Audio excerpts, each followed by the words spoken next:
All right. Welcome, everyone, to tonight's event. Sorry we're getting started a little bit late, but it's a great joy to have you all here for this debate between Dr. Jonathan Mcclatchy and Alex O'Connor, entitled Theism versus Naturalism, Which is a Better Account of Reality? My name is Bryant Miller, and I'll be moderating tonight's event. I received this honor by virtue of being president of the Sattler College Debate Club. Dr. Mcclatchy is our faculty advisor, and together we've put on this event, or planning and hosting it. The goal of Sattler College Debate Club is to equip its members with lifelong analytical and rhetorical skills.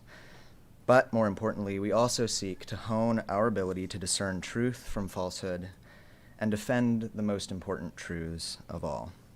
This event is born from that desire. Represented are two opposing worldviews, theism and naturalism.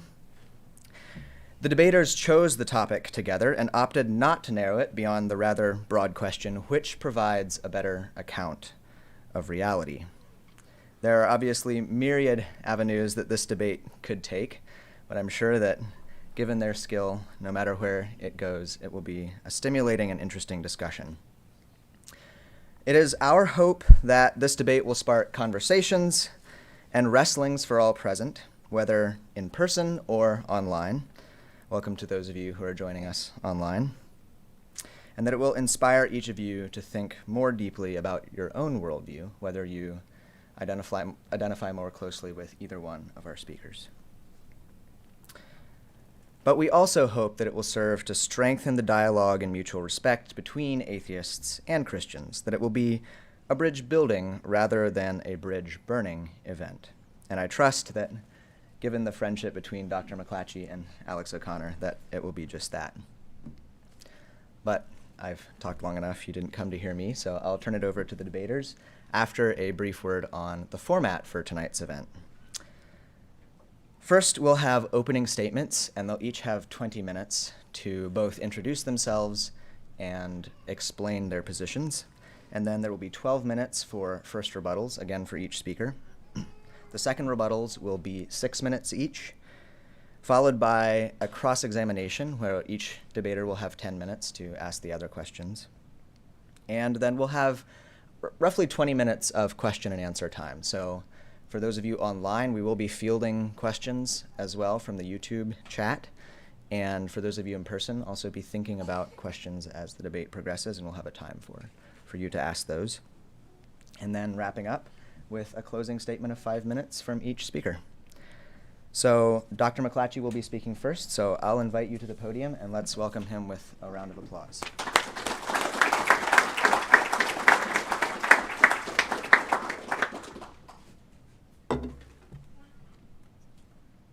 Well, it's an honor and privilege to be here. Thank you all for coming out this evening to hear this very important debate about a very fascinating subject, theism versus naturalism. I'm Jonathan Mcclatchy. I'm on the biology faculty here at Sattler College. My passion in life is to teach people about the evidences for the truth of Christianity. I have a ministry called talkaboutdoubts.com where we mentor and disciple Christians who wrestle with doubts about their Christian faith, as well as ex-Christians who want to explore whether there might be a way back to faith. And we educate people about the evidence for that. So today we're going to be talking about the subject of the existence of God and which of those competing worldviews provides a better account of reality. Now there's, as Bryant mentioned, a number of different directions where this debate could go. We could talk about the fact the universe had a beginning, or the fine-tuning of the laws and constants of our universe. The universe appears to be balanced on a razor's edge for life to exist, such that if any of the fundamental constants of our universe, such as the cosmological constant or the ratio of the strong weak nuclear force and so on, were to vary by so much as a hair's breadth, then life of any form could not exist anywhere at any time in our universe. The evidence of biological design, or the evidence for the truth of Christianity. Now, of course, my time is limited this evening, so I'm going to be focusing on the evidence of biological design first, and then we'll talk about the evidence for the truth of Christianity, because obviously if Christianity is true, that an entailment of that is that God exists. So First argument I want to present then is the argument from biological information. Those of you who have taken my freshman biology class will recognize this figure and the concept here. This is the central dogma of molecular biology, which describes the information processing inside the world of the cell. And we've come to understand as scientists that the cell, of which our body is comprised of about 100 trillion, is chock full of digitally encoded information content in the form of the nucleotide base pairs that run along the sugar phosphate backbone of the DNA molecule, which are represented by the alphabetic characters of A, C, T, and G, which represent those chemical subunits. And in every realm of experience, when we find information in the world, especially in a digital form, whether that be in a hieroglyphic inscription or newspaper headline or digital computer programming script or something like that, then we always habitually associate that with an intelligent, conscious agent. And so when we find information intrinsic to the hereditary molecules of DNA and RNA, I would argue that the best explanation is that it too arose by virtue of an intelligent cause. We could also, I also want to mention the genetic code, which describes the relationships between codons, which are the words, if you will, in the genetic language, that specify different amino acids, which form the building blocks of proteins. And as you can see, there's this mapping from these three-letter words called codons to amino acids that they specify. And again, in every realm of experience, when you find codes and coding conventions, we uniformly associate that with an intelligent, conscious agent. And so I would submit to you that it's more probable that this sort of feature would exist in the world on the supposition of theism than it is on its falsehood. And so it tends to confirm the theistic hypothesis that God exists. We could also talk about the fine-tuning of the genetic code. So the genetic code has been shown, and there's a lot of papers published on this subject, to be very highly optimized for error minimization. So the genetic code that's found in nature is exquisitely tuned to protect the cell from the detrimental effects of substitution mutations. In fact, the system is so brilliantly set up that codons that differ only by a single base or a single letter either specify the same amino acid or an amino acid that's a member of a related chemical group. And so that dampens the effects of substitution errors. In other words, the structure of the genetic code is set up to mitigate the effects of errors that might be incorporated during translation. And that's actually just one level of the multi-layered fine-tuning of the genetic code. Now, how might you evolve a genetic code by evolution? Well, changes in the codon assignments, that is the mapping between the codons and amino acids over time, would be catastrophic to the cell, because such a mutation would ultimately lead to changes to the amino acid sequence in every protein produced by the cell. This means that one cannot have a significantly evolving genetic code over time, because it would wreak havoc. You're changing every polypeptide made by the cell as you change that codon to amino acid convention. Now, some have tried to argue around this by positing that the lesser used codons could be redesignated to a different but related amino acid and thus allow the genetic code to become optimized. But there are a lot of difficulties with that suggestion. For one thing, it's very improbable in my view that by virtue of replacing some of the lesser used amino acid assignments with a related amino acid that one could attain the level of optimization that we find in the conventional code. Another argument I want to present is the argument from irreducible complexity in biological systems. So this is an argument actually that goes back to Charles Darwin, at least to put forward a means by which you could potentially test and falsify his theory of evolution by natural selection. And he says if it could be demonstrated that any complex organ existed, which could not possibly have been formed by numerous successive slight modifications, my theory would absolutely break down. And in 1996, Michael Behe, a biochemist at Lehigh University, came out with a book called Darwin's Black Box, where he sought to take up Darwin's challenge, and he coined this concept called irreducible complexity. And he says, by irreducible complex, I mean a single system composed of several well-matched interacting parts that contribute to the basic function, wherein the removal of any one of the parts causes the system to effectively cease functioning. So he gave an example from everyday usage, the mousetrap, which has a platform, it has a spring, it has a hammer, it has a hold-down bar, it has a catch, it has staples that hold the trap together. And if any of those parts were missing, you wouldn't have a trap that caught half as many mice as it used to, or a quarter as many mice as it used to. No, it would be broken. And so how do you, by slight successive modification, without knowing where you're going, assemble a contraption like a mousetrap? Now, it turns out that biology is chock full of irreducibly complex systems like the mousetrap. Now, why is irreducible complexity evidence of design, though? Well, explaining the origins of irreducibly complex features requires a cause that possesses foresight to bring about. Only intelligence can visualize a complex, higher-level objective and bring together everything needed to realize or to actualize that end goal. And so the fact that we discover these irreducibly complex nanomachines at the level of the cell is not hugely surprising on the supposition that a mind was involved, but is wildly surprising on its falsehood, on the hypothesis of naturalism. Now, many of you might know about William Paley, who was a famous Christian philosopher. He's most famous for his book Natural Theology. He was also a fantastic Bible scholar. If you haven't read any of his biblical stuff, I highly recommend his book A View of the Evidence of Christianity, as well as Hora Paulinae, or The Times of Paul. Fantastic work, an intellectual hero of mine. So he says famously in his Natural Theology, "In crossing a heath, suppose I pitched my foot against a stone, and were asked how the stone came to be there. I might possibly answer that for anything I knew to the contrary, it had lain there forever. Nor would it perhaps be very easy to show the absurdity of this answer, but suppose I had found a watch upon the ground, and it should be inquired how the watch happened to be in that place. I should hardly think that the answer I had before given, that for anything I knew the watch might have always been there. There must have existed at some time, and at some place or other, or an artificer or artificers who formed the watch for the purpose which we find it actually to answer, who comprehended its construction and designed its use. Every indication of contrivance, every manifestation of design which existed in the watch exists in the works of nature, with the difference on the side of nature of being greater or more, and that in a degree which exceeds all computation." Now, Paley has gone on, of course, to be vindicated by our modern advances in the life sciences, where we now understand the molecular basis of life and the incredible complexity of molecular systems. I'm just going to show a short animation, this is only a minute long, which shows the process of DNA replication. This is produced by a guy called Drew Berry, who's a biological animator. So this is how DNA is copied to prepare for cell division. DNA replication is carried out by a molecular machine called the replisome that pulls apart the double helix and makes an exact copy of each strand. In this visualization, we're going to examine the mechanism for copying DNA. The enzyme DNA polymerase synthesizes DNA molecules, using the original molecule as a template for the production of a complementary strand. The genetic code in the template strand is paired to free-floating bases, matching cytosine to guanine and adenine to thymine.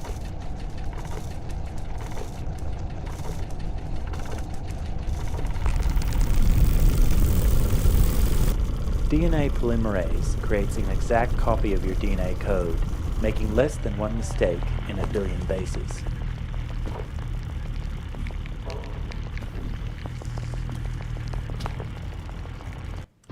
So in my opinion, systems like this should completely settle the debate over whether there's a creator or not. The complexity and engineering prowess of these molecular systems is absolutely mind-blowing.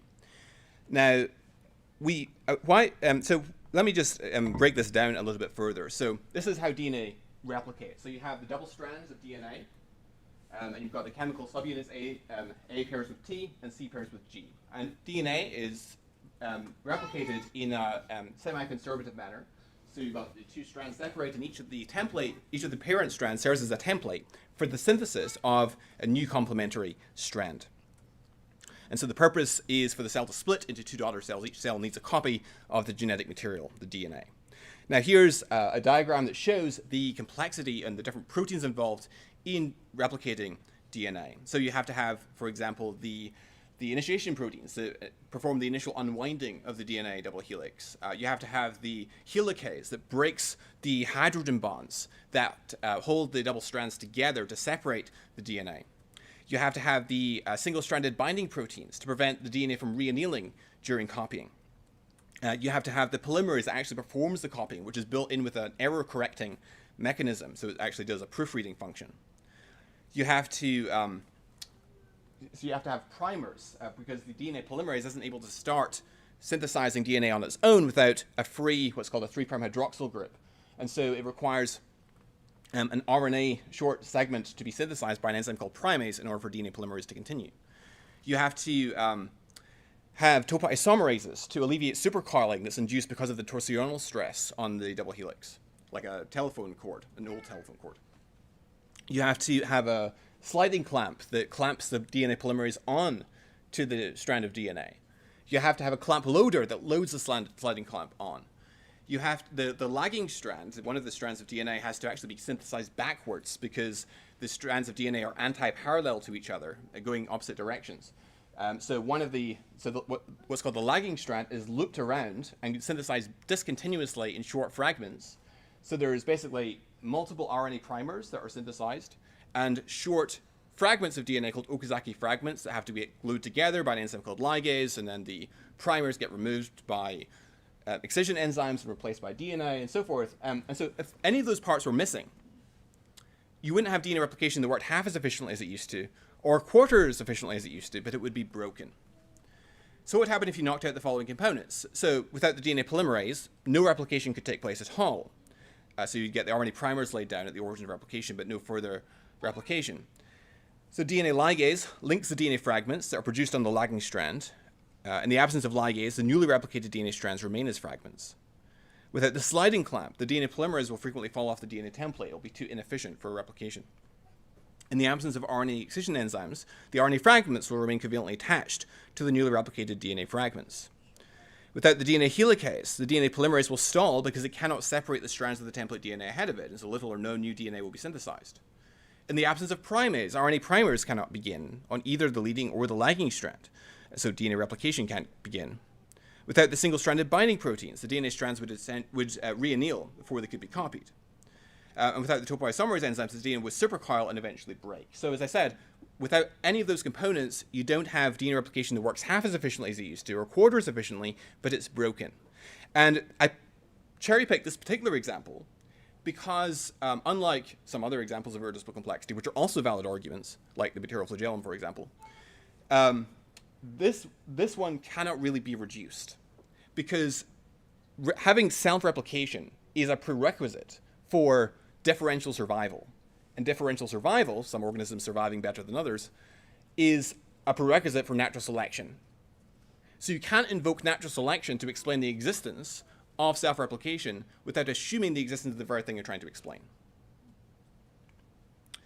So let's move on to the next argument, which is the evidence for the truth of Christianity. Because, of course, if Christianity is true, then God exists, right? That's pretty quite an obvious entailment. So there's multiple lines of evidence for Christianity. I have at least 6 different lines of evidence I would present if I had enough time for the truth of Christianity. You've got the evidence for Jesus' resurrection. You've got the trilemma argument that was developed by C.S. Lewis originally. You've got the argument from messianic prophecy. You've got the conversion of the Apostle Paul. And you've got the argument from contemporary miracles, which has been documented in particular by Craig Keener in his 2-volume set on miracles. Lee Strobel also has a book called The Case for Miracles.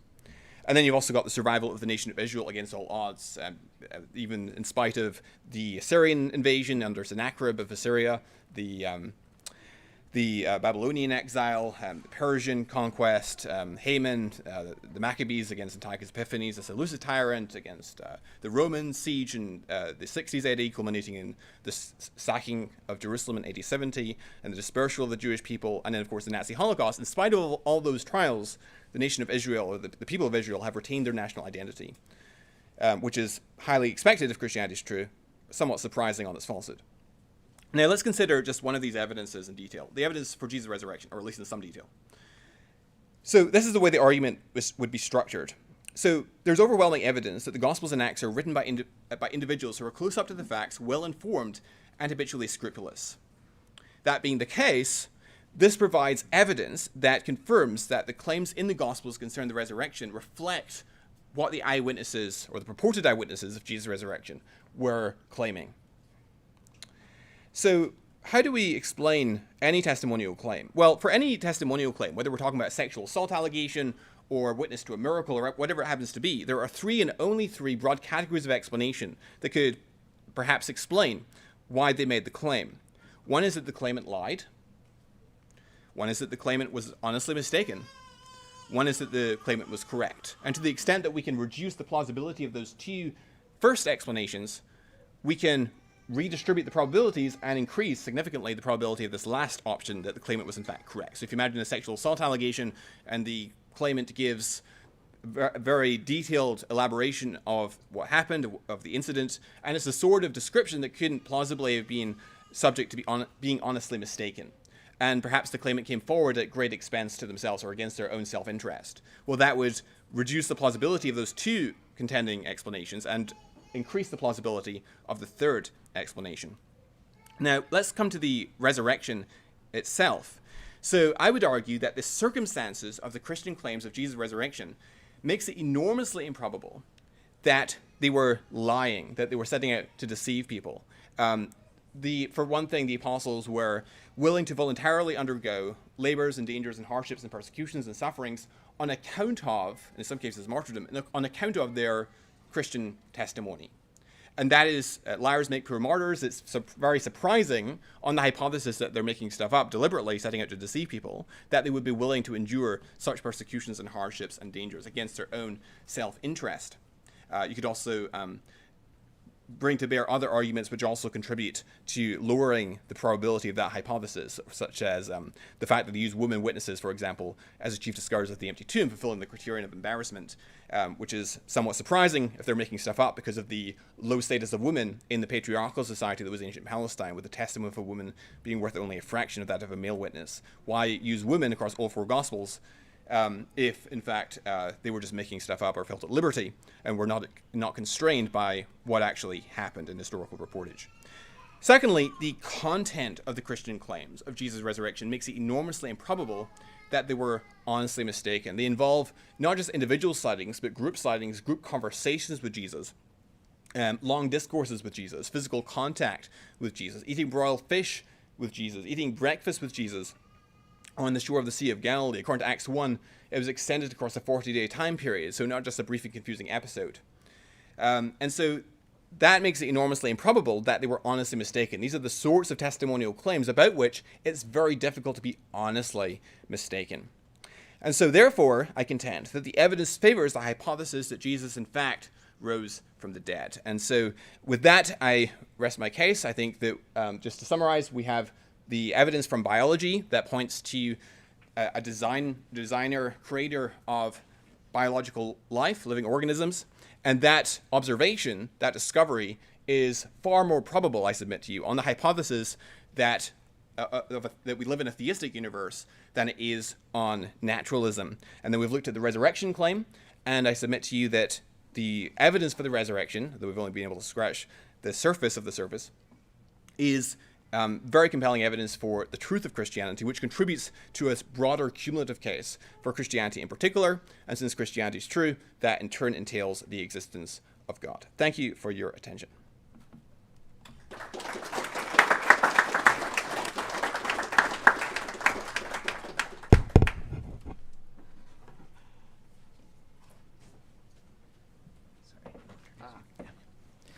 Thank you, Dr. Mcclatchy. And I'll now turn it over to Alex O'Connor. You can introduce yourself and give your opening statement. Let me know when I've got 2 minutes remaining. I can introduce myself as long as it doesn't come out of my time. My name is Alex. I am a graduate of philosophy and theology, and I'm a YouTuber. And that's about all there is to me, I'm afraid. But I'm ready when you are. If you could let me know when I've got 2 minutes remaining, just by saying 2 minutes, that would be very helpful. Thank you. Thank you, of course, Brian and Jonathan and Sattler College and ladies and gentlemen for coming. This is the second time that I've engaged with Jonathan publicly. I'm glad to pick up where we left off. We didn't quite get to the bottom of God's existence last time. I'm confident we might get there today. I wonder, it'd be quite interesting just to get a feel of the room, actually. How many people here are Christians? Is that the time? Okay, well, it looks like I've got my work cut out for me, but that's my favourite kind of debate, I think. Of course, this is an opening statement, so I won't respond to the arguments you've just heard just yet. Instead, I want to make my own case that upon an honest analysis of the world we find ourselves in, it should compel us to dismiss the hypothesis of a supernatural creator. I will not be asking you to look in ancient scripture, nor to the beginning of the universe, nor indeed down a microscope, instead just to your direct experience of the world and facts about the lives of people within it. I will, however, indulge in a brief biblical recital because I want to begin with a reading from the book of Psalms. So if you could all turn to Psalm 139, unless, of course, you've already committed this famous passage to memory. Verse 7 onwards reads, "Where can I go from your presence? Or where can I flee from your spirit? If I ascend to the heavens, you are there. If I make my bed in the depths of the Sheol, you are there. If I take the wings of the morning and settle at the farthest limits of the sea, even there your hand shall guide me, and your right hand shall hold me fast." This poem in its entirety is given by the NRSV a title, "The Inescapable God." It's a message of bold reassurance to the believer, reminding them that since God is present everywhere, pervading every inch of our universe, he is, in the happiest sense possible, inescapable. But my first argument, and it's going to be the first of three, against the viability of theism, flows from the demonstrable fact that this divine consolation is seemingly not offered universally, and often in fact restricted from those who want it the most. I'm going to be making the claim specifically that atheism or naturalism provides a better account for three facts of our universe. The first being the hiddenness of God, the second being the geographical, statistical arrangement, shall we say, of religious belief, and the third will be the problem of gratuitous suffering, and we'll see if we get time to finish it off. Far from being unable to escape God, there is a very real contingent of non-believers, and I would count myself among their number, who are unable by any means to discover him, who seek and do not find, who knock and receive, as it were, no answer. This strange phenomenon is known as the problem of divine hiddenness. If there is a God, then simply, why is he hidden from so many of us so much of the time? If theism is to offer a sufficient account of reality, then it must offer an account of what J.L. Schellenberg has famously labelled non-resistant non-belief, which he distinguishes from resistant non-belief. It's sometimes said by a theist who wishes to explain the problem of divine hiddenness that people simply disbelieve through their own fault. They're too stubborn. They're purposefully blinding themselves to the evidence because they don't want it to be true. They're not approaching the arguments honestly with an open heart, and that if they would only do this, then God would surely reveal himself. Such a person would be what Schellenberg calls a resistant non-believer. He disbelieves, in some sense, because he actively resists it. For what it's worth, I do think that such people exist. I think many such people exist. There are people who come to this debate with their minds already made up. There are people who want it not to be true, that God exists, and in fact wouldn't submit to that truth even if it were true. There was a recent poll run by the Atheist Experience YouTube channel, which I know, Jonathan, you're a fan of, which asked, if there was a God, would you worship it? To which an astonishing 85% of respondents said that they would not. There are, however, also people who disbelieve in God, not out of resistance or stubbornness or a hardened heart, but rather due to sheer lack of conviction. Indeed, many such people actively want to be convinced of God's existence and would jump at the chance of entering into a relationship with him if they thought that he did. But no matter how hard they search, they simply find no answer forthcoming from the heavens, and this is the non-resistant non-believer. Formally, then, Schellenberg's problem of divine hiddenness can be stated as follows. Premise 1, if there is a God, he is perfectly loving, something I'm pretty sure Jonathan agrees with. Premise 2, if a perfectly loving God exists, non-resistant non-belief does not occur. Premise 3, non-resistant non-belief does occur. 4, therefore, no perfectly loving God exists, and the conclusion from the first premise is that therefore there is no God. A loving God, like the Christian God, would surely not refuse any willing person from developing a relationship with him, and so if somebody is truly non-resistant and open to receiving God's grace, we should expect them to receive it. Thus, Schellenberg's assertion that if God exists, then non-resistant non-belief does not exist. The question, then, is there such a thing as non-resistant non-belief, a non-resistant non-believer? To which all I can really say is nice to meet you. The last time I debated Jonathan a number of years ago, when I was just a few months out of being a teenager, I said that even if I found Christianity to be true, I still wouldn't want to worship the God that it promotes. I now, since then, have realized how irrational and self-defeating this assertion is. and stand before you today as an example of a non-resistant non-believer. I think it would be great if God existed. I really do. I would absolutely love to escape death. I would relish being the recipient of unconditional love. Less selfishly, I would love to be able to worship that which deserves to be worshipped. I just don't think it's true. Now, try as I might, look where I can, I find no response, no hint, nothing. I don't choose to disbelieve in God any more than I choose to disbelieve in aliens, despite how much I might want them to. So when faced with a psalm like Psalm 139, I'm overwhelmed with a sense not of beauty and consolation, but envy and disappointment. Where can I go from your spirit? Where can I flee from your presence? Where can I go, I should ask in response, to find it? Of course, you cannot know my heart. You can't know if I'm truly as non-resistant as I claim, but I hope that my actions here might betray me. As a Catholic child, I was once an altar boy. I would serve the altar of Mother Church every Sunday, dressed in a white robe.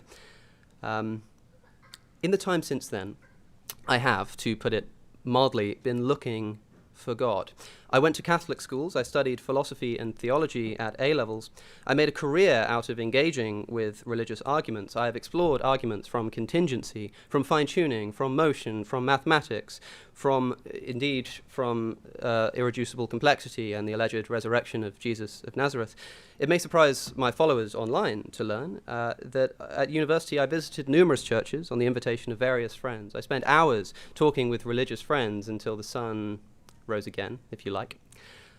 I attended Bible groups regularly too, which might surprise people as well. And in fact, I still do attend such groups. Just recently, I agreed to embark on a series of study of the wisdom literature, specifically reading it again in the hopes that this time I might finally feel a divine presence seeping from between the lines.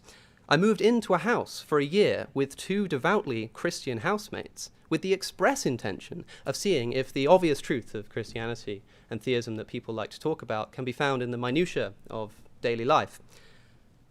I have looked, in other words, in a great deal of places. I read Athanasius and Anselm. I read Augustine and Aquinas. I looked in Julian of Norwich and Catherine of Siena. I looked at the sociological origin of religious belief in Durkheim and Marx and Freud and Jung. I looked at religious experience in William James and Rudolf Otto. I've looked in the modern works of people like Ed Feser and Bill Craig and Michael Murray and Richard Swinburne and Alvin Plantinga. I've looked in poetry. I've looked in the Psalms. I've looked in Job. I've looked in Ecclesiastes. I've looked in Dostoevsky. I read C.S. Lewis. I listened to worship music. I prayed. I studied the gospel. I even got an actual degree in theology from a university. And nothing, not once, not nearly, not ever, not even briefly have I experienced anything that speaks to the existence of a God in the universe. I think it's asking a lot of any atheist to seriously engage with a religion that he does not believe is true in any circumstances. But I feel like I have gone above and beyond what can be reasonably expected of any atheist who wishes to entertain the God hypothesis, and for my efforts I have been awarded radio silence. The inescapable God of the NRSV, in other words, is for me the invisible God, or the inapproachable God, the deaf, distant God. The best account that I can give of this experience of complete and utter silence from deaf heaven is that all that truly exists to me is impersonal space and air and rocks. I know, it sucks. I'm sorry. It's a shame, but there's no need to cry about it. And nothing more. My question to Jonathan, then, is simple. How can theism account for this lived experience? How can it account, in other words, for non-resistant non-belief? And if atheism, doesn't atheism, offer a better explanation at the very least? Am I a non-resistant non-believer? If so, what offers a best account, or a better account, of such a condition? A universe in which there is a loving God who does want to be my friend, but is for some reason refusing, or hiding, or toying with me? Or a universe without one? Or is there no such thing as a non-resistant non-believer, which is the only remaining option? Do we all secretly resist in some way or other? After desperately, in other words, trying to convince myself of God's existence for years and being left painfully unconvinced, will you just submit, as if to add insult to this spiritual injury, that this is in some way my fault? And if it is, then what could I have done differently? What should I be doing differently? What could I possibly have done differently given the course of my life? Now, assume for a moment, ladies and gentlemen, the alternative hypothesis of naturalism, of atheism, and ask if it provides a good account of non-resistant non-belief. And I think the answer is obvious. But it does get worse yet. You'll remember that my second fact that I said that I would bring up is the geographical predictability of religious belief. Not only does theism need to account for non-resistant non-belief, but also for the fact that such belief is unequally present across the globe. Stephen Mason has pointed out that the populace of Saudi Arabia is 95% Muslim and therefore 95% theistic, whereas the populace of Thailand is 95% Buddhist and therefore, at best, 5% theistic. How likely you are to be a theist, in other words, is intimately tied to the place in which you happen to be born. What can better explain this geographical spread? Theism or naturalism or atheism? Well, let's consider our two competing hypotheses. Could it be that God does exist, but that the Thai are simply naturally 20 times more likely to be resistant to belief in God than, say, the Saudis? Are they just naturally 20 times more stubborn or something? This seems implausible. This doesn't seem to be their fault. Okay, so maybe then it's not their fault, and God just has some reason to hide his face disproportionately more from the Thai than from Saudis, or indeed from those born here in Massachusetts, which has a theistic, according to one statistic, is 75% theistic. If theism is true, it seems to me that God has a lot to answer for here. Is it not troubling, Jonathan, for as a Christian, that your place of birth is a reliable statistical indicator of how likely you are to be saved? I'll say that again. Your place of birth, which is entirely arbitrary, is a reliable indicator of how likely you are on Christianity to be saved. You're significantly more likely to be a theist if you're born in Rwanda than if you're born in Thailand. Can this situation really obtain under the supervision of a God who wants to come to know us and makes his existence equally accessible to all? The chances seem infinitely small. Now consider naturalism or atheism.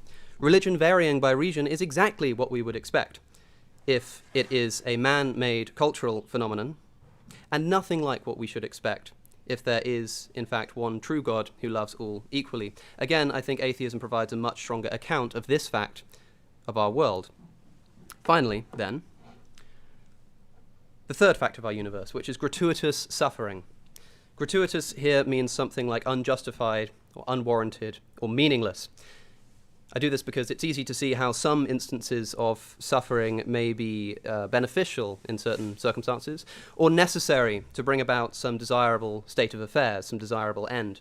But the existence of meaningless or unnecessary suffering does seem to be incompatible with the existence of a God who loves us and has the power to prevent it from happening. We're sometimes told that God has morally sufficient reason to allow suffering to exist. Indeed, if God is good, then he must have such sufficient reason. Perhaps suffering is necessitated by human free will.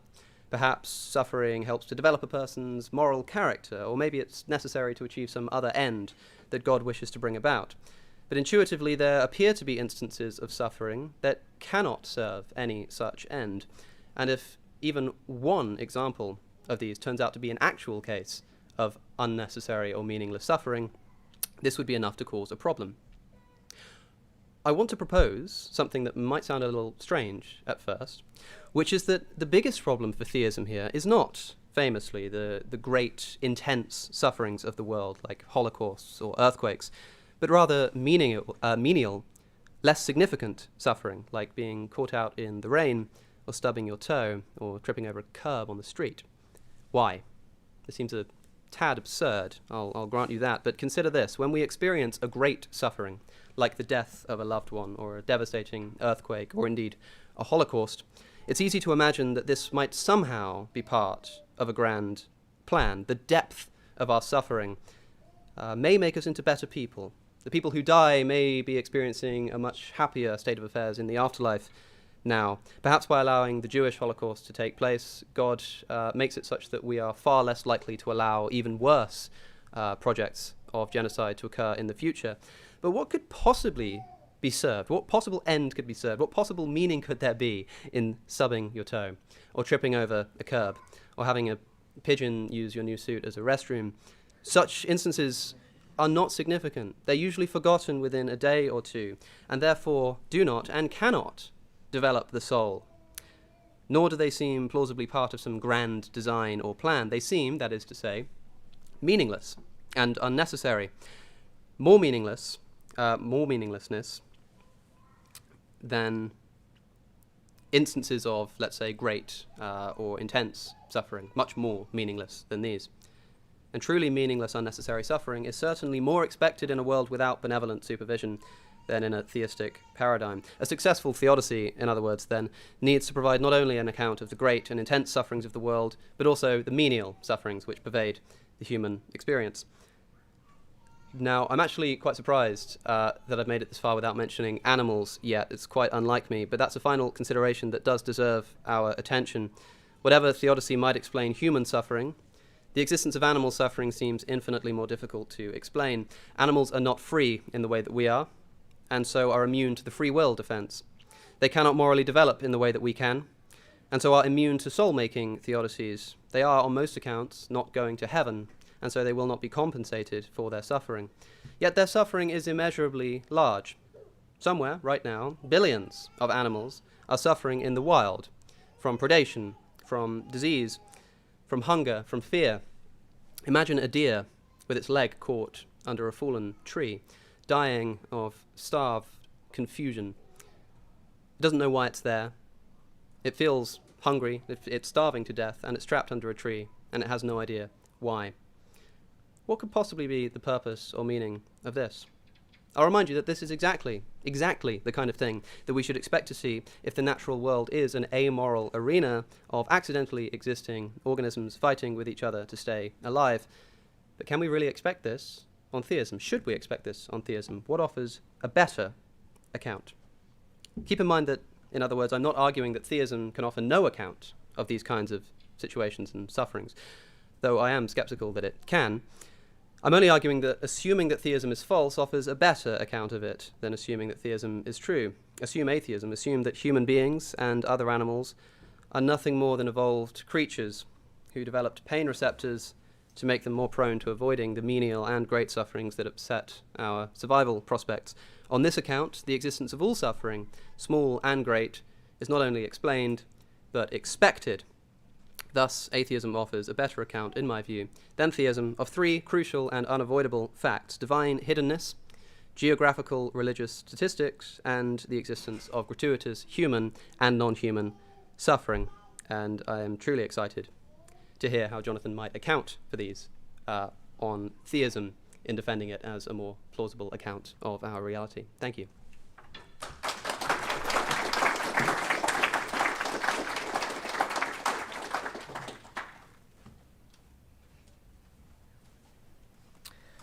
Thank you very much, Alex, for your very intense description of your own personal experience. I appreciated your willingness to bare your soul, if you will, before us.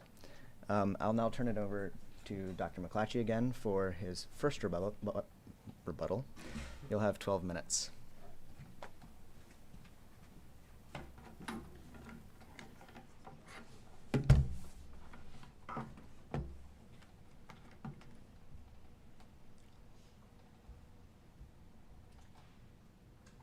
Well, thank you, Alex, for your thoughtful and at times moving opening statement. I appreciate it very much. Now, Alex has raised essentially two lines of argument against the existence of God: divine hiddenness and the problem of evil.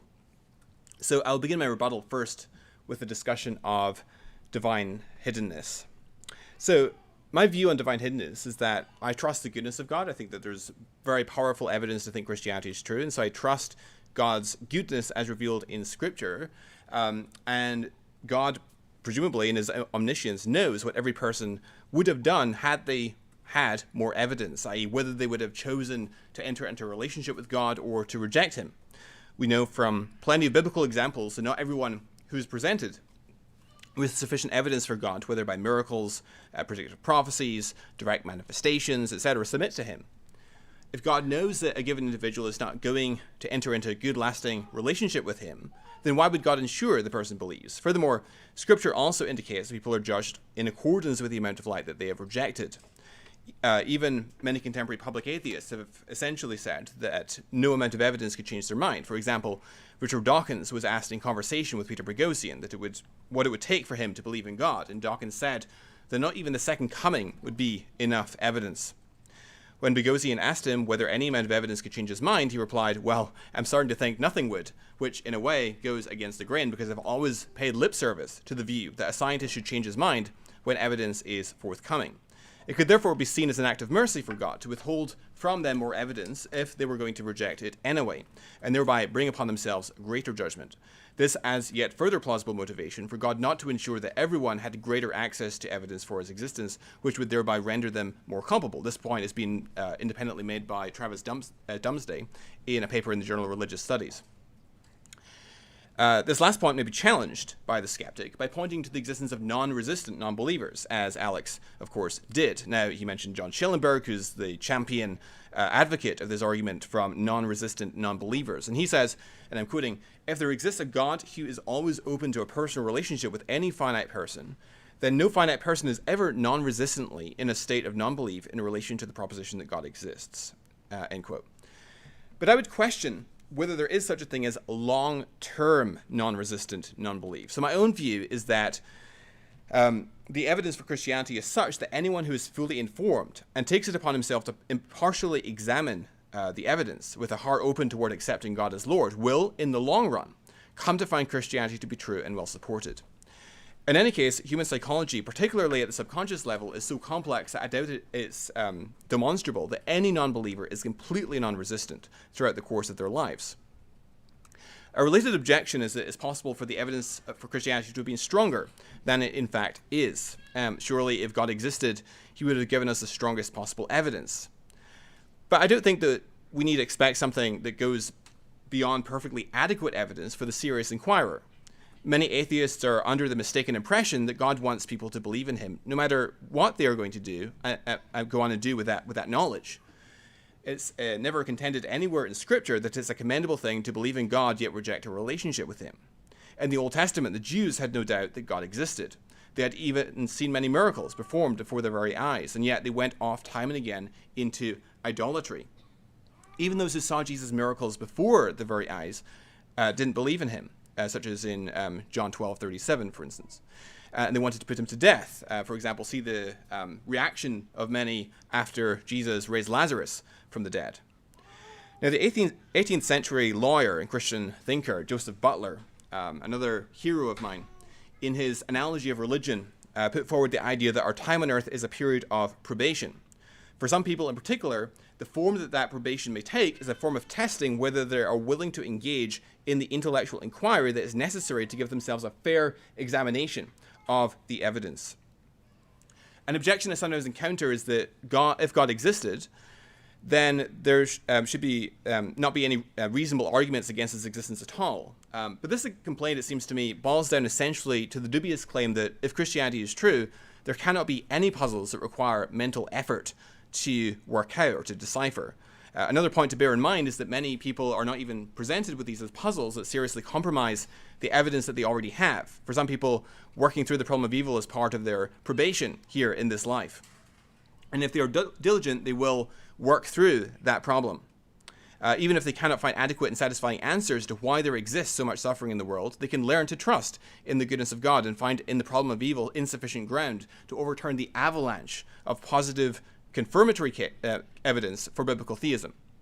Either they will find adequate answers, or they will find enough positive evidence to make the fact of their inability to find those answers not, in the end, sufficient to undermine their faith. I often hear the objection that in order to really be compelled by the evidence for Christianity, one has to take a very deep dive into esoteric scholarship. And if God were real, the truth of the gospel should be a lot more self-evident. And this is sometimes also an objection that is raised to my epistemology from other Christians as well. namely that my hardline evidentialism implies that Christians cannot be rational in believing the gospel unless they become an academic and invest hundreds of hours in the study of the evidences for Christianity. And since not everyone has the aptitude and access to resources necessary to undertake such deep study, so the objection goes, this cannot be God's normative way of imparting rational confidence to believers that the gospel they have entrusted is indeed true. However, I want to be careful here to draw a distinction between what I call explicit rational warrant and what can be called an implicit or tacit rational warrant for Christian faith. Every Christian, I would argue, can have at least an implicit rational warrant for believing that God exists and that he's revealed himself in the Bible. For example, Romans 1:20 teaches that God's attributes are revealed through natural theology, through creation. The psalmist also writes that the heavens declare the glory of God and the sky above proclaims his handiwork. Now, I don't think that Scripture is envisioning people having to go and get themselves PhDs in astrophysics or molecular biology or master probability theory to see the hand of God revealed in nature. Every time we step outdoors and behold the things that God has made, especially living organisms, we intuit that things have been made for a purpose, even if we couldn't explicitly express why that is the case. Indeed, throughout history, the vast majority of people who have lived have been theists. In fact, even a biologist as staunchly atheistic as Francis Crick, the co-discoverer with James Watson of the double helical structure of the DNA molecule, said that biologists must constantly keep in mind that what they see was not designed, but rather evolved. Richard Dawkins similarly said at the beginning of The Blind Watchmaker that biology is a study of complicated things that have the appearance of having been designed with a purpose. And Dawkins then spends the remainder of the book trying to argue, in my opinion unsuccessfully, that this design is not real, but only apparent.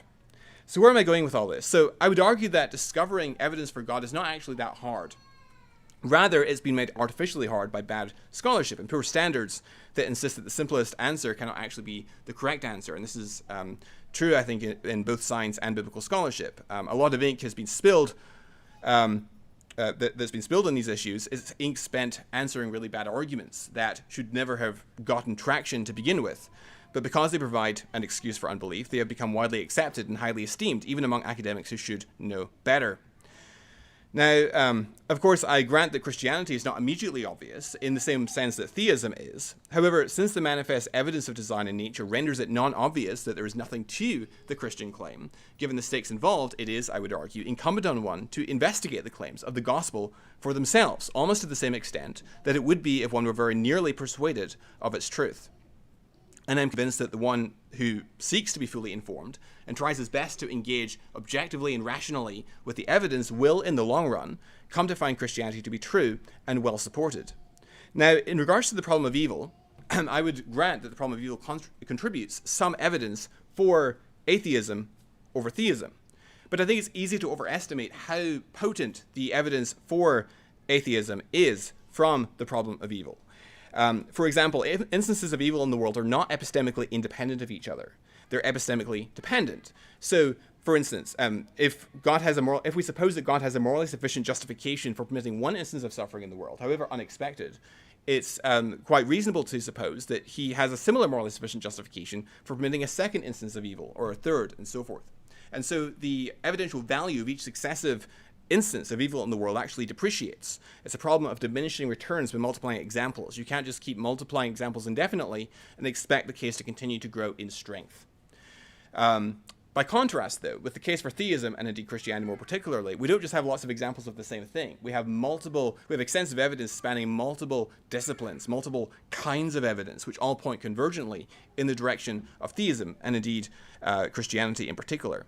There's also the problem of evidential entanglement, which is to say that the problem of evil and suffering at its core presupposes as a precondition the existence of conscious sentient experience. And this would also apply, of course, to the problem of animal suffering.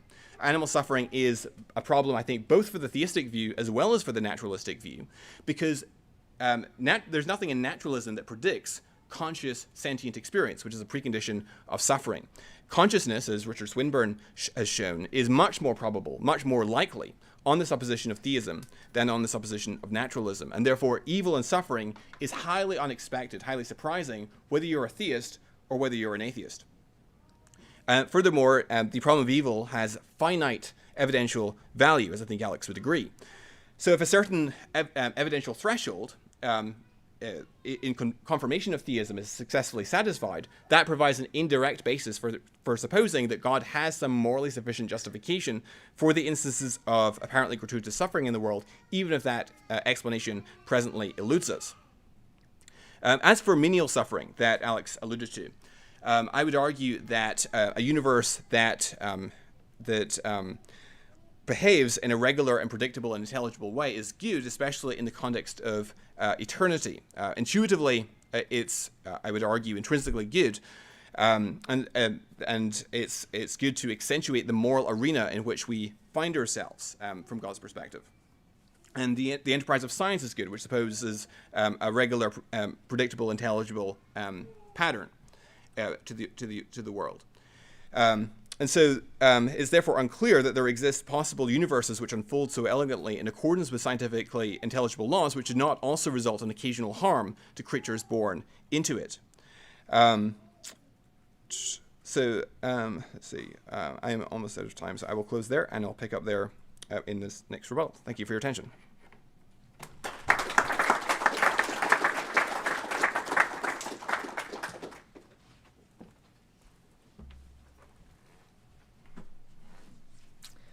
Thank you, Dr. Mcclatchy. And I'll turn it over to you again, Alex, for a 12-minute first rebuttal. Thanks. Again, this is a little tricky because, of course, we're kind of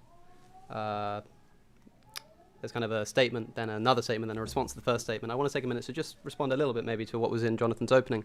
In 1790, Immanuel Kant somewhat famously said that there will never be a Newton of the blade of grass. Isaac Newton had recently described the motion of celestial bodies with unprecedented precision and famously expressed it in a series of groundbreaking physical laws.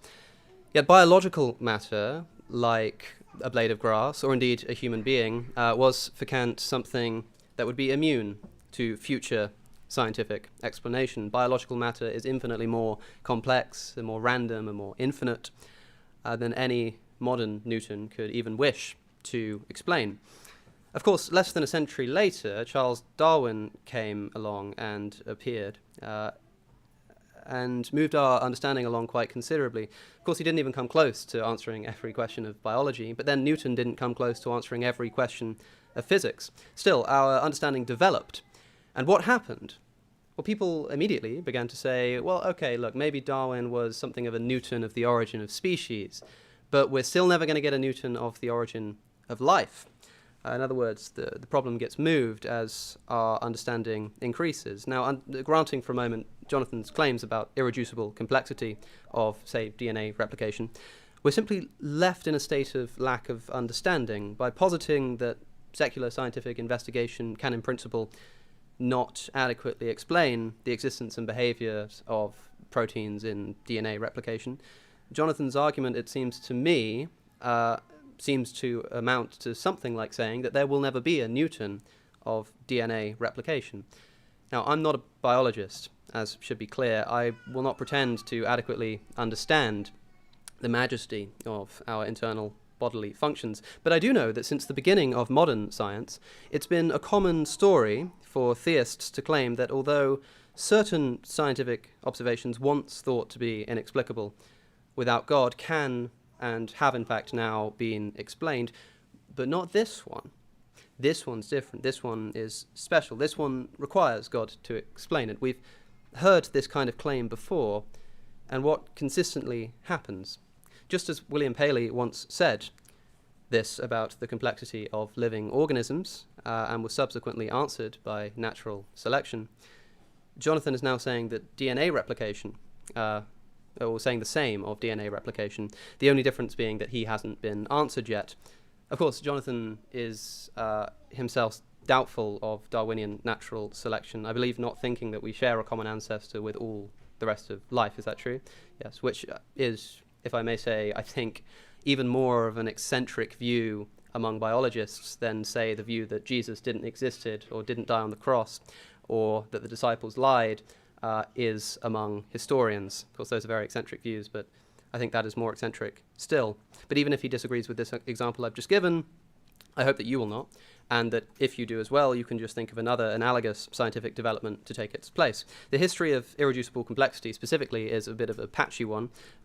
We've heard that it was coined by Michael Behe, who has offered himself numerous examples of irreducibly complex structures, some of which have actually been subsequently shown, it seems, to be, in fact, reducible. One example is the process of blood clotting cascades, which it was suggested by Behe to involve a number of factors which independently could serve no evolutionary purpose. In other words, all the parts are necessary and cannot be reduced. But one of the very factors cited by Behe himself, a plasma protein called factor 12, was later shown to be absent in whales, demonstrating that it is not in fact essential for blood clotting and proving Behe wrong on at least this point. Indeed, even Behe's analogous example of a mousetrap has been shown on numerous occasions to be at least partly reducible.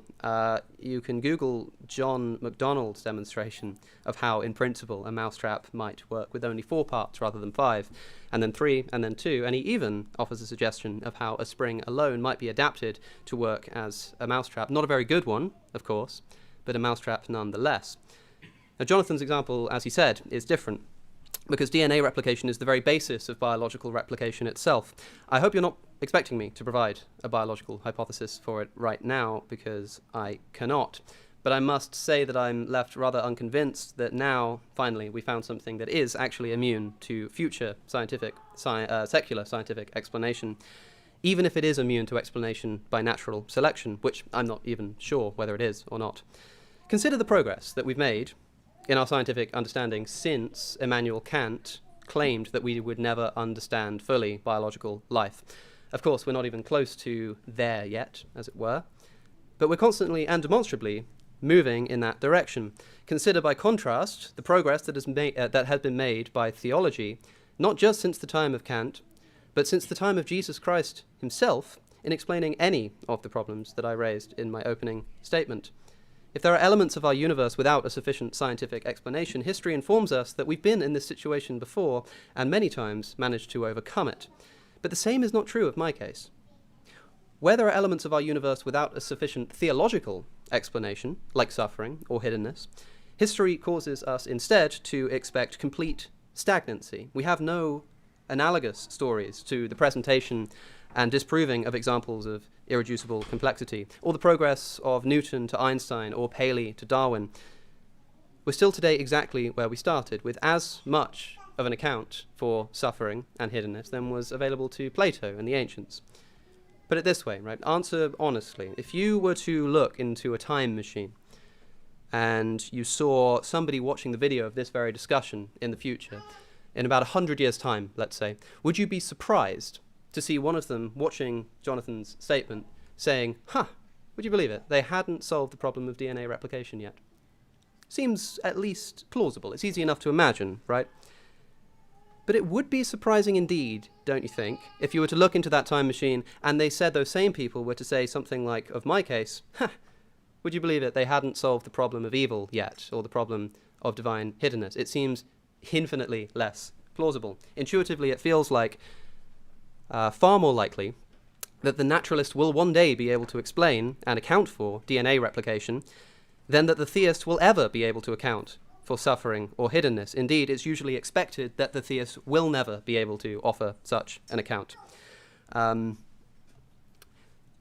Jonathan also mentioned the resurrection, and he said that there are only 3 explanations for the accounts of the resurrection, that the disciples were lied, that they lied, that they were mistaken, or that they were incorrect. I would add to this suggestion a 4th, which is that the reports themselves were inaccurately put down into our records, but I think Jonathan more or less addressed that by saying that the gospel writers were fairly scrupulous, and so I think implicitly trying to undermine that example. Now, I admit that some of the hypotheses for explaining what happened on Easter morning are a little bit tenuous.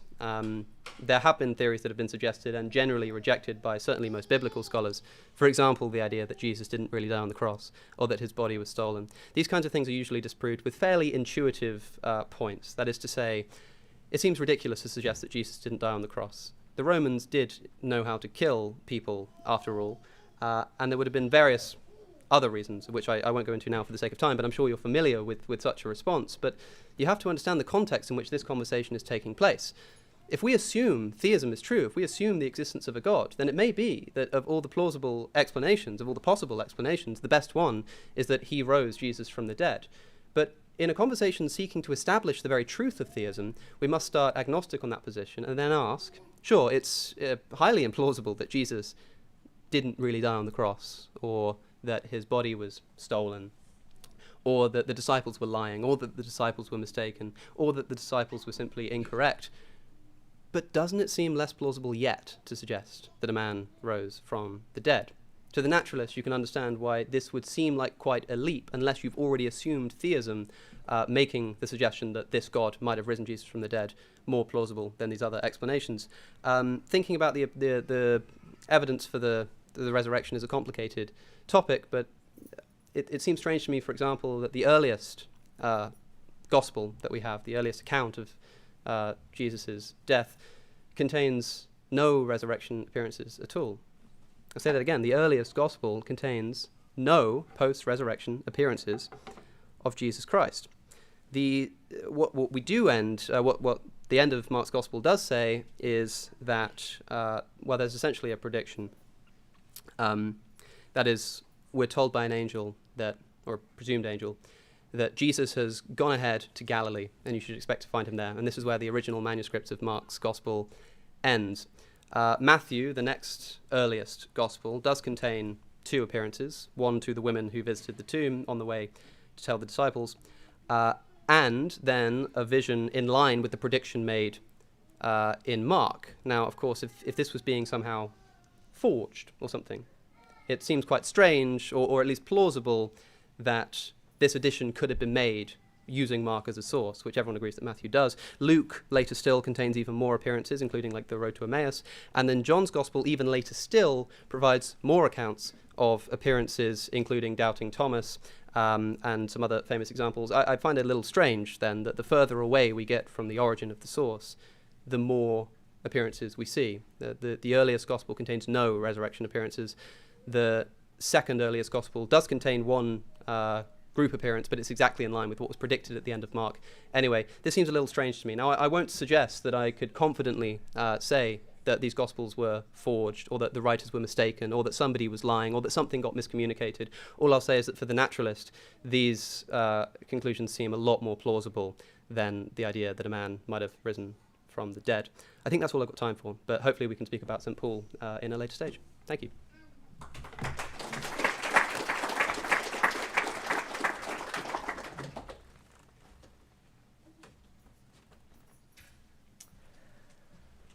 Thank you, Alex. We'll now start our second round of rebuttals. These will be slightly shorter at 6 minutes.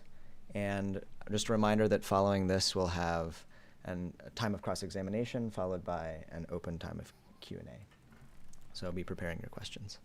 Dr. Mcclatchy, I'll turn it over to you for 6 minutes.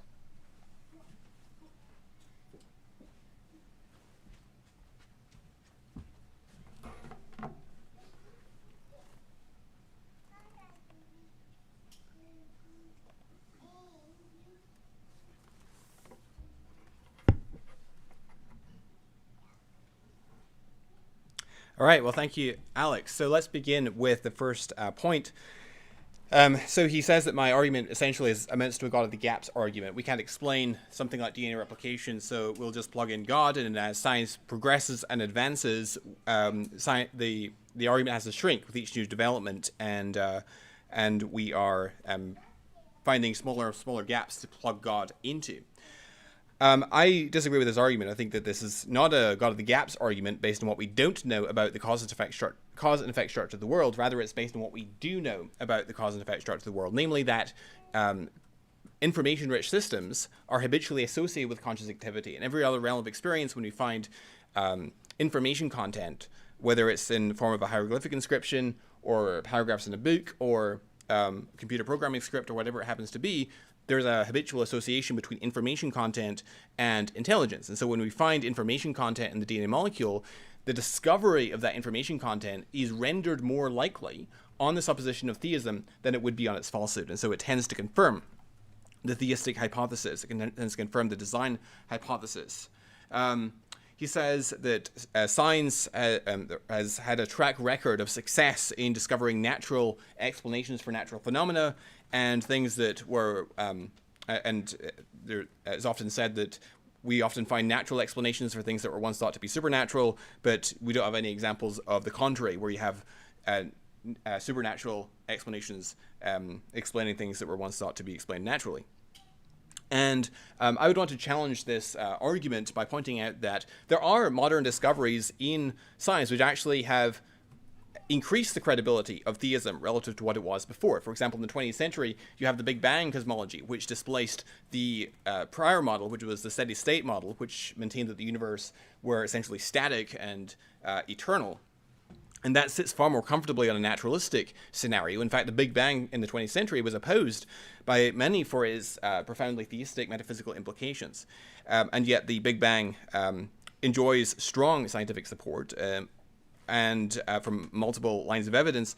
And therefore, we have an example of evidence that has come to light in view of modern science that increases the credibility of theism, because the eternal universe sits far more comfortably on a naturalistic worldview, and so demonstrating the universe had a beginning raises the probability of theism relative to what it would have been otherwise. He says that my skepticism of evolution is more eccentric than Jesus' mythicism in historiography. I would beg to differ with this. I contend that there are. I think I could probably count the scholars with PhDs in relevant subjects who are Jesus mythicists on perhaps one hand. I can give you thousands upon thousands of critics of Darwinism and advocates of intelligent design. Read, for example, the Descent from Darwin list, which lists over 1,000 examples of scientists who are skeptical of the sufficiency of Darwinian mechanisms to account for the complexity of life. Okay, so he says that Behe was wrong about the factor involved in blood clotting that's absent in whales. So Miller actually doesn't refute Behe's argument. I'm afraid Alex is just misinformed here. So Ken Miller, who's from Brown University, I think he's now retired, he gave evidence that some vertebrates, like dolphins and jawed fish, lack certain components that are involved in the intrinsic pathway, that are found in land-dwelling vertebrates. And what he didn't acknowledge is that land-dwelling vertebrates and jawed fish and water-dwelling mammals, such as whales, dolphins, still have the extrinsic pathway intact, as well as everything after the point where the intrinsic and extrinsic pathways combine in land-dwelling vertebrates. So in other words, the jawed fish and dolphins still have the factors in the blood clotting cascade that were said by Behe in his book Darwin's Black Box to be irreducibly complex, which he said he was only addressing those after the fork, after the split. So they even have the factors on the blood clotting cascade's extrinsic pathway. The only factors that appear to be missing are the portions on the intrinsic pathway. And so since Behe's argument didn't include those factors on the intrinsic pathway, it only dealt with factors shared by jawed fish and water-dwelling mammals and land-dwelling vertebrates, Miller's argument, I'm afraid, doesn't refute Behe's argument. His objection doesn't refute Behe's argument at all. He says that so Alex said that, he said that we're more likely to solve the DNA replication problem than the suffering or hiddenness problem. I think that the more that we study the origins of life, and the more that we study the origins of these systems, the more intractable Darwinian naturalistic type explanations actually appear to be. The gaps I would contend are actually growing, not shrinking, when it comes to evolutionary explanations of these complex molecular machines. In terms of the resurrection, he says that there's a fourth alternative. The reports themselves were inaccurately given. I could talk for many hours on this subject, but I don't have time at this point.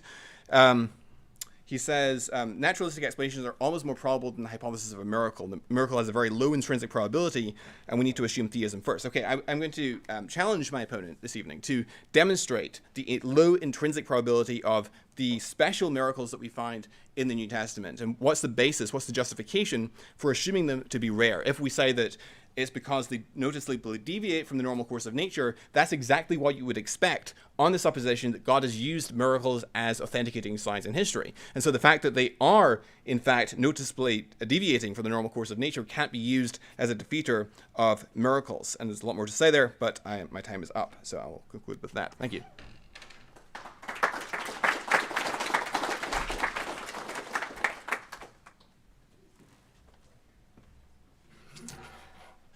Thank you, Dr. Mcclatchy. And Alex, I'll invite you up for one more 6-minute speech. Okay. Thanks again, Jonathan. You can imagine it's quite difficult to try to pull everything together on the fly, but we'll see what we can see what we can do here. On divine hiddenness, Jonathan said that we shouldn't expect God to provide overwhelming evidence to everybody, just perfectly adequate evidence, and at one point even implied that for a lot of people they won't be provided with adequate evidence at all, but rather in a sort of on like a Molinist account, God will know what they would have done had they been provided with that evidence, and this is how we can explain that they're not damned. I found it confusing then that Jonathan went on to reference the Psalms in Romans 1, with the Psalms saying that the heavens and earth declare the glory of God immediately, and Romans 1 going as far as to say, it's something often quoted, for since the creation of the world, God's invisible qualities, his eternal power and divine nature, have been clearly seen, being understood from what has been made, so that people are without excuse. The implication by Paul, at least, seems to be that actually people are without excuse upon investigation of the world around them, in thinking that there isn't sufficient evidence for God's existence. It seems that the appeal there to Romans 1 and the assertion that God may not provide adequate evidence to everybody, and at least not overwhelming evidence to most people, even everybody, seem to contradict each other. It's possible that I've just misunderstood Jonathan there, though, of course, misunderstood. Jonathan also said that menial suffering can be explained by the uniformity of laws, which are a good thing. And I agree that these are a useful thing if you're designing a universe, to have uniform laws that keep working regardless of what happens. But of course, granting that these laws would require instances of menial suffering, which is already questionable for an omnipotent God, but let's just grant it, all this would require is my ability to sometimes stub my toe on a rock, because that's in accordance with the various laws and the location of physical objects. It would not require that I have the experience of being harmed by it. This is not something that would be required. Of course, on naturalism, suffering as a result of that kind of experience would be expected, because that's the very reason it evolved, is to help us to avoid such things, because it's a harmful experience. On a theistic paradigm, we might expect that God would give us a slightly more painless warning that we shouldn't be doing these kinds of things again. Jonathan also, I think, slightly misunderstood my point, forgivably though, because I made it rather briefly, which is when I said that science has made progress in explaining natural phenomena, and then I said that it hasn't made any progress, or even theology hasn't made any progress in addressing hiddenness and the problem of evil. I, of course, think that science has made much progress on certain points that might be thought to establish theism, such as the Big Bang. But my point was not that science has not made any progress on establishing theism, rather that whilst the things that I'm asking, the things that Jonathan is asking to be explained, including like DNA replication, we can expect from a historical analysis that one day my side of the camp, as it were, the people who think that everything in the universe can at least potentially be explained, will eventually do so. But on the exact reverse, which is something like hiddenness or the problem of evil being explained by Jonathan's side of the camp, that is the theologian, we should expect stagnancy. How much time do I have? 2.5 minutes. Okay. There are a few other little things that I would quibble on, but they're not exactly.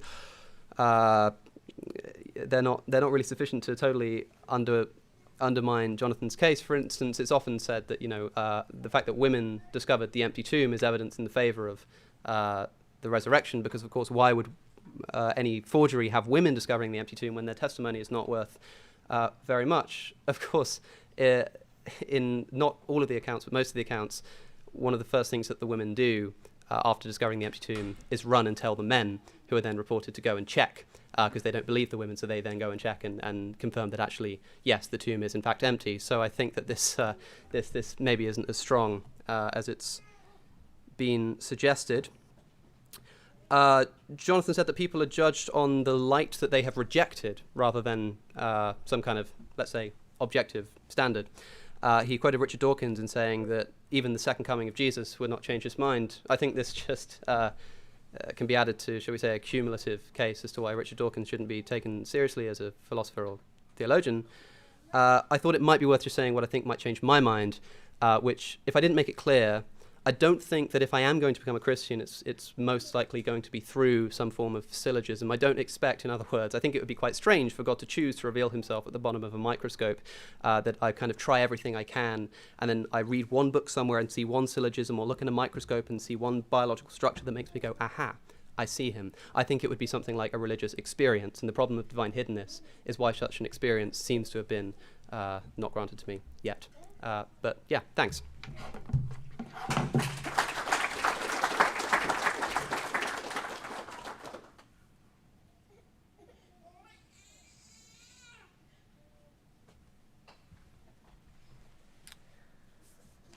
Thank you, Alex. We'll now have a time of cross-examination where the debaters will have an opportunity to ask each other questions and hear their responses. So I'll invite you both to join me over here at the table.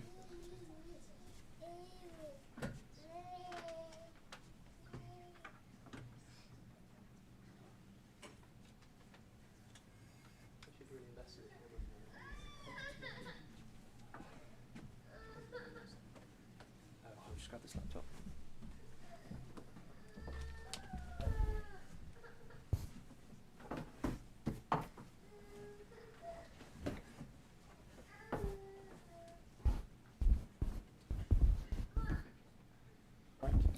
All right, so yes, we'll have Dr. Mcclatchy go first, and we'll have 10 minutes to ask Alex questions, and then we'll repeat the favor. All right. So go ahead. Excellent. So thanks, Alex, for your presentation, your rebuttals. Let's start with the resurrection, because I didn't really get to touch on that much in my last rebuttal. You mentioned that the earliest gospel doesn't have any resurrection appearances, and as you acknowledged, Yes. it says in Mark 16, the angel tells the disciples to go and tells the woman, to go tell the disciples of Peter that he is going before you to Galilee. There you will see him just as you told him. So there is a implication that there's going to be appearances. Also, 1 Corinthians 15, which is an earlier account, does mention more appearances than any of the 500. Yeah. Of course, I've always found that quite strange, the reference by Paul there to the appearance to more than 500.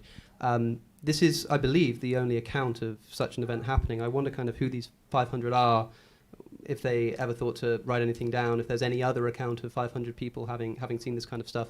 We're not sure why it is that Paul knows this is the case. He doesn't give an account of where he got this information. It seems to me at least plausibly something that could be false, right? It's not, in other words, it's not like extremely well established that Jesus did appear to a group of 500 people. No, I agree with you. That I don't think the appearance of the 500 in 1 Corinthians 15 is a strong evidential value. It's not a major line of argument for me. I'm just challenging your assertion that there's a developmental trajectory. Yes. Right. Yeah, which is fine, of course. You recognise that does exist within the Gospels. The only exception being here one reference by Paul in a letter, which, of course, we've got kind of no actual narration of the appearance. We've just got somebody saying that he's essentially heard that this is something that Jesus had done. Our earliest accounts of an actual narration of Jesus appearing to people don't exist in our earlier sources, except, of course, to the appearance to Paul on the road to Damascus, which would be an example of a group hallucination. But funnily enough, I find this quite interesting, is that it's often said that, well, the disciples couldn't have been essentially hallucinating because of the fact of group appearances. You don't get group hallucinations. But the only early account that we have of a group hallucination, that is the appearance to Paul and his traveling companions, is one in which the companions don't also see the appearance. It's just Paul. Which I find quite strange. So I'm dubious of this. But they do have sensory perceptions of the encounter. But be that as it may, I did want to ask about, because coming back to your developmental scenario, Mark, we don't know what he would have gone on to say, because he finishes his account very abruptly. Scholars debate over whether Mark is complete. He intended to finish there, or whether he actually had an ending that subsequently got lost from verse 9 and following. So we don't really know what Mark would have said. And then Matthew and Luke are written approximately around the same time, and Luke doesn't seem to be literally dependent upon Matthew. So really your only data points are Matthew and Luke and John in terms of your developmental trajectory. Sure, but of course the lack of the appearance narrative in Mark is part of that trajectory. Of course, this could be explained partly by that trajectory, or perhaps by the fact that he did write it and it got lost, or he just decided not to write it, of course. But I'm just kind of using the evidence that's being presented to me here, which are 4 Gospels, the first of which contains no resurrection appearances. And I'm thinking, what might explain the fact that as time goes on, the fancifulness of the stories seems to increase. Indeed, ending in John, the final edition, with the addition of Doubting Thomas, which seems to be a moral lesson against requiring evidence for belief. Of course, after Thomas touches the wounds of Jesus, Jesus says, that it's, he now believes, but blessed are those who believe without seeing. He believes because he's seen, blessed are those who believe without seeing. So what we get is the further away we get from the actual events that are being reported, the more fanciful the stories, culminating in a story that has a moral lesson advising people that they shouldn't desire to believe on the basis of evidence. This seems to me strange. So that's not what John's saying there at all. In fact, in the very same chapter, he goes on to say, John, the author, goes on to say that these things are written that you might believe that he is the Christ and thus have life in his name. In terms of what he says in verse 29 to Thomas, he's chiding Thomas for not having believed in sufficient evidence because he had the testimony of the other apostles. He'd been with Jesus throughout his ministry and observed the miracles and so forth. Of course, John is writing at the end of John why he wrote his gospel, but I'm quoting the words of Jesus, right? So there's kind of there's a disanalogy here, or a difference here, which is that Jesus is saying, you believe because you've seen, blessed are those who believe without seeing. It's then John who says, oh, but I decided to write this down so that people will come to believe. That it's kind of 2 separate sources there. Sure. So first of all, I give an explanation for an interpretation of what I think Jesus is saying. Secondly, Jesus, if you look elsewhere, for example, in Matthew 11, when John the Baptist sends disciples to Jesus, are we the one that we're expecting, or should we wait for another? He says, well, go back to John, tell him what you hear and see, and talks about the miracles that he's been performing, right? He talks about the sign of Jonah and his resurrection as being evidence for his incarnation and divine identity. Yeah, sorry, sorry. Is there like a question? Yeah, so I'm objecting to that particular point, that Jesus does seem to affirm approaching this topic evidentially. Oh, sure, yeah, okay, that would be fine. I'd be fine to just kind of drop that point about John, but I'm not really sure if we should. Okay. It seems to me that seems to be the most natural reading of Doubting Thomas. You're saying that the story should in fact be interpreted as Jesus basically saying, you have believed because you've seen a lot of evidence, blessed are those who believe having seen sufficient evidence, or something like this? Yeah, so Thomas was discontent with having sufficient evidence, that he should have believed on the basis of what he already had. And God doesn't take well to people not believing when they've already got sufficient evidence. Right, I see. That might be plausible. I'm happy to look into Sure. it. I did want to ask you, though, about your low intrinsic probability of miracles. Oh, yeah. Right. So can you justify why you come to that conclusion? I guess the point that I was kind of trying to make there was to say that in the context of this discussion, do you expect a naturalist to take as seriously the hypothesis that a man rose from the dead as he should take the hypothesis that, say, Jesus didn't die of something? Like, in other words, like, I suppose you're not surprised that somebody would not do that, but you're saying that they're being kind of irrational in doing so. Correct. Because in assuming that something like a miracle would have a lower intrinsic probability. Exactly. So I'm interested in what your justification is for assigning such an intrinsically low probability to miracles. Wouldn't you say, like as you said, the fact that this doesn't happen elsewhere would not be a good response because that's what we'd actually want. This is That's what God is trying to do. He's trying to put forward a unique event. Could not the same be said that the reason why the resurrection is a powerful vindication of Jesus' message is because it has a low probability of occurring, and so that makes it miraculous that God did it, right? Like, it seems to me that the intuitive force of saying, isn't it amazing that Jesus rising from the dead, isn't it amazing that happened and this vindicates his message, is because of the fact that we should expect this to be so improbable that if it really did happen, this provides strong evidence. And I also wonder if you think that it would provide the same evidence as any other miracle. That is, I don't know why it is that rising from the dead specifically, except maybe the fact that he predicted it, would be any more of indication of his divinity than his ability to turn water into wine. If there was an instance of him having predicted that he would go on to do that and then did that, this seems equally miraculous. This is I don't see why the resurrection in particular would offer a vindication. Sure. So a number. Okay. So formula question. So Isaiah 53:10, for example, speaks about the resurrection in the context of messianic prophecy. Jesus himself says that the resurrection will be the vindication of his messianic divine self-claim. So it's very surprising if God raises Jesus from the dead if he's a false Messiah, for example. Right? Yeah. Does that make sense? Yes, that does make sense. Yeah. I think that answers it quite well, I think. And would you also be amenable to the argument that you can bring other arguments to bear independently on Jesus' messianic and divine identity, such as some of the arguments I listed briefly, the trilemma, messianic prophecy, the conversion of Paul, etc., that would be relevant to establishing the prior probability in Jesus' case specifically. I think you could do, but I don't think that it's been very well done. I don't think the examples that you say, like the trilemma, I don't think that's like good evidence of Jesus' divinity, nor do I think the conversion of St. Paul is particularly strong evidence of Jesus' divinity. I wonder, I know there's only kind of a minute left of your time, but what are the specificities about Paul's conversion that you think bear on the divinity of Jesus? Sure. I'm trying to formulate questions. This is my question time, so I'm rather than give a statement. Well, I can ask you sure. on the other time if you have Sure. anything else you want to say now. Sure. Okay, so in terms of the argument for intelligent design, would you acknowledge that it's not a God of the gaps argument? It's actually a positive argument. This is something I was going to ask you about. You said that it's not a God of the gaps argument because it's based on what we do know, and I forget exactly how you argued that case. If you could maybe just do it again briefly. Yeah, so it's basically that there's a habitual association between information and conscious activity. Right. Yeah. So I would say, for example, imagine somebody like pre-Newton or something looking at the orbits of the planets and saying, like, I have absolutely no idea how they're up there, why they're spinning in the way that they're spinning. It must be God. Would you say that that is a God of the gaps argument? But suppose somebody then said to you, this isn't a God of the gaps argument. This is actually based on what I do know, not what I don't know, which is that there's a habitual association between things that we see moving, that don't stop moving, generally have some kind of agent causing them to continue moving. And so I say that the same thing must be true of the orbs moving in the sky. That doesn't seem to not make it a God of the gaps argument. That seems like just a way of kind of dressing it up.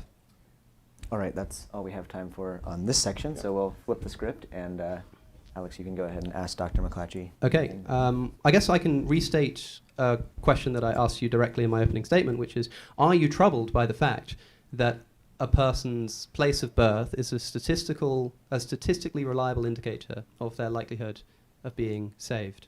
Great question. So I with divine hiddenness, including the geographical predictability of religious belief, I trust the goodness of God that he will get the relevant information to people that need it. And if someone genuinely goes through their life and dies in a state of non-resistant non-belief, I trust in God's goodness and his mercy. And so I believe that he will give them some sort of opportunity. He will have some sort of arrangement worked out there. I'm familiar with also many examples of Muslims who have converted because Isa appeared to them in a dream. I know someone in my own circle of contacts that this happened to and converted to Christianity without any Christian background or much influence in that regard.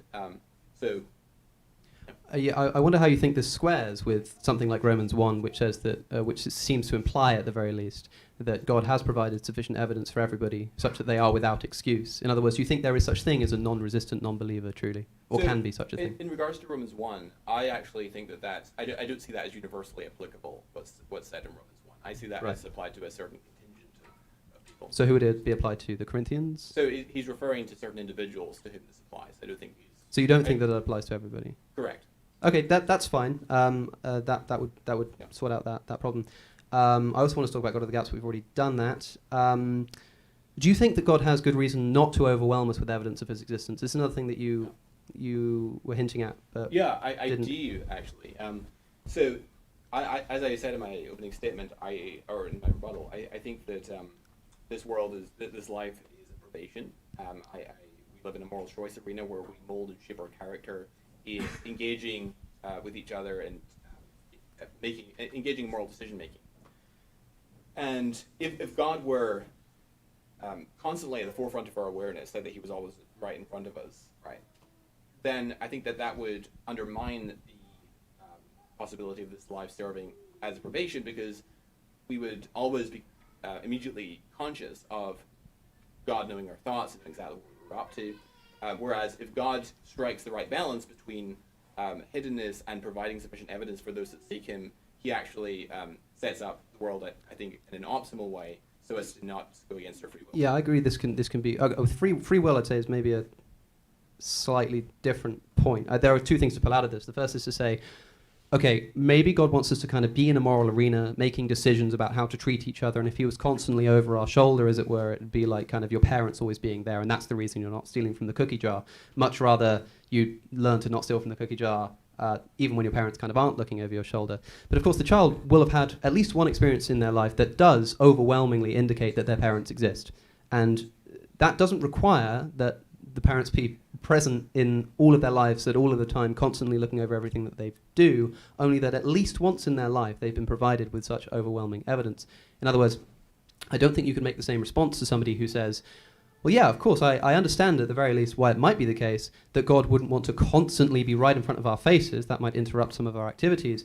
But this doesn't seem to prevent him from providing one such example once in my life that allows me to know that he is in fact there, and then lets me live the rest of my life without his constant presence, engaging in a moral arena. I don't see why that would be a problem. Also, if you think that kind of maybe the directness of God would impinge upon our free will, not just, I wonder if you just mean kind of the free will to treat other people morally, or if you would include the free will to kind of come to love God, because I don't know if that's what you were kind of hinting at there. No, I was talking about the making moral decisions Sure. in this life, because this life is a probation, and so this life is a Yeah. test, and so God strikes this balance between providing sufficient evidence and also. Okay, so then what about the objection that God could provide such overwhelming or even slightly more than adequate, let's say, evidence of his existence to everybody once in their lives, but seemingly fails to do so?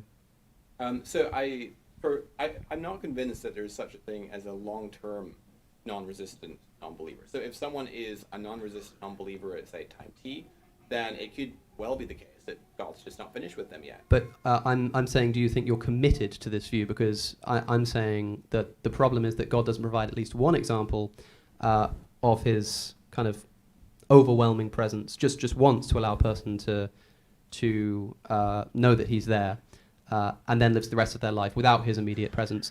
You seem to be responding to that by saying that the way to get around that objection is to suggest that if you haven't had that experience yet, you will do. So are you saying with like a bit more confidence that this is actually your response to that problem? You expect that someone like me who hasn't had such an experience, if I keep looking, will have that experience? Right. As I said, I think that one of the forms that the probation in this life can take is to see whether one is willing to invest the time to conduct the sort of inquiry that will give one a fair assessment of the available evidence. So given that then, if there is one example, do you think, in other words, there is no example of somebody who is a truly non-resistant non-believer for the entirety of their lives? In other words, if somebody were to die, having spent their entire life claiming to be openly searching for the existence of God as honestly as they can, and never has such an experience until the day they die, would you be committed to the view that they must be lying or mistaken, and that they weren't actually as honest as they claim to be? So I don't rule out that, so there can be examples, perhaps say someone, for example, in an Amazonian tribesman, for example, who's never had access to the gospel or something like that. Then I think that God will judge them on the basis of the light that they've been given. And I trust in the goodness of God that he has some arrangement in place for such individuals. But I'm talking about people who are seeking God, have heard of the Gospels, are basically aware of the conversation that we're having, and they say, okay, well, maybe it's just because I need to keep honestly searching. They do that until the very day they die. They never have such an experience. Have they done something wrong? No. So, as I said, I think if someone genuinely is a non-resistant unbeliever throughout the course of their entire lives, I think that God will have some sort of arrangement. Then it would be like the tribesman. Yeah.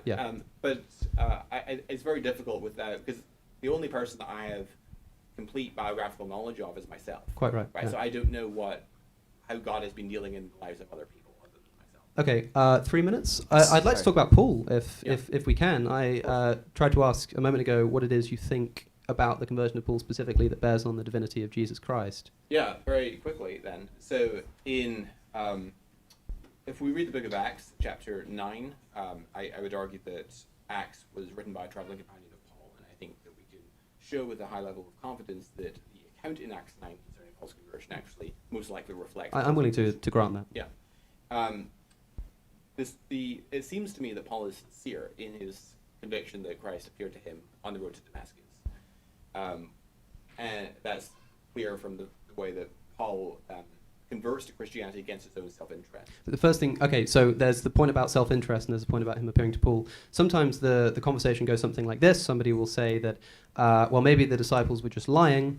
And one response to this is to say, well, this can't be the case because Jesus actually occurred to some people, which included his enemies, such as Paul. But you recognize that the appearance to Paul is nothing like the kinds of appearances that are described at the ends of the Gospels. Sure. That is, it's not a physical Jesus, there's not a man who walks up to Paul, but rather just a bright light and a voice that he hears. But notice that there is a sensory experience that it has on his traveling companions. Yes. And also notice that he's blinded, he's healed by Ananias. Yeah, there's an interesting study about that actually, in terms of like somebody having an epileptic fit and its ability to cause temporary blindness. It's actually remarkably similar to the experience of Paul. And of course the other his companions are said to have kind of heard what was said. It's possible that was reported because like Paul might have just told them or something like this. It's at least plausible. They certainly didn't see the vision that Paul saw. Of course, there's also this point about the fact that Paul was a persecutor. So why would he suddenly sort of start believing in Jesus on the basis of this appearance? I think it's quite easy to say or to suggest that somebody who's engaged in the persecution of Christians would have something like a kind of guilt-driven appearance of Christ.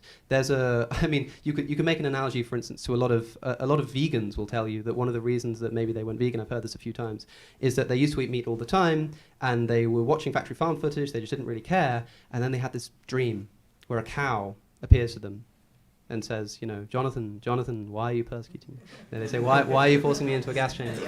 And then they wake up and they go, oh my gosh, and from that day onwards they become a vegan. Now I could say that, well, the fact that somebody just had this vision, and especially if they had it in the daytime and with a blinding flash of light and they thought it was kind of not a dream, in other words, I could say that their sudden conversion to veganism is best explained by the undeniable truth of veganism.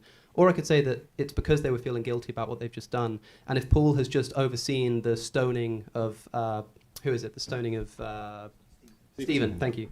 The stoning of Stephen, he's watched this take place. He goes on a long walk with lots of time to think to himself. Don't you think it's not too surprising that he might have something like an experience driven by guilt, and that would explain why a persecutor becomes a Christian, not the truth of Christianity? Short response, okay. Yes.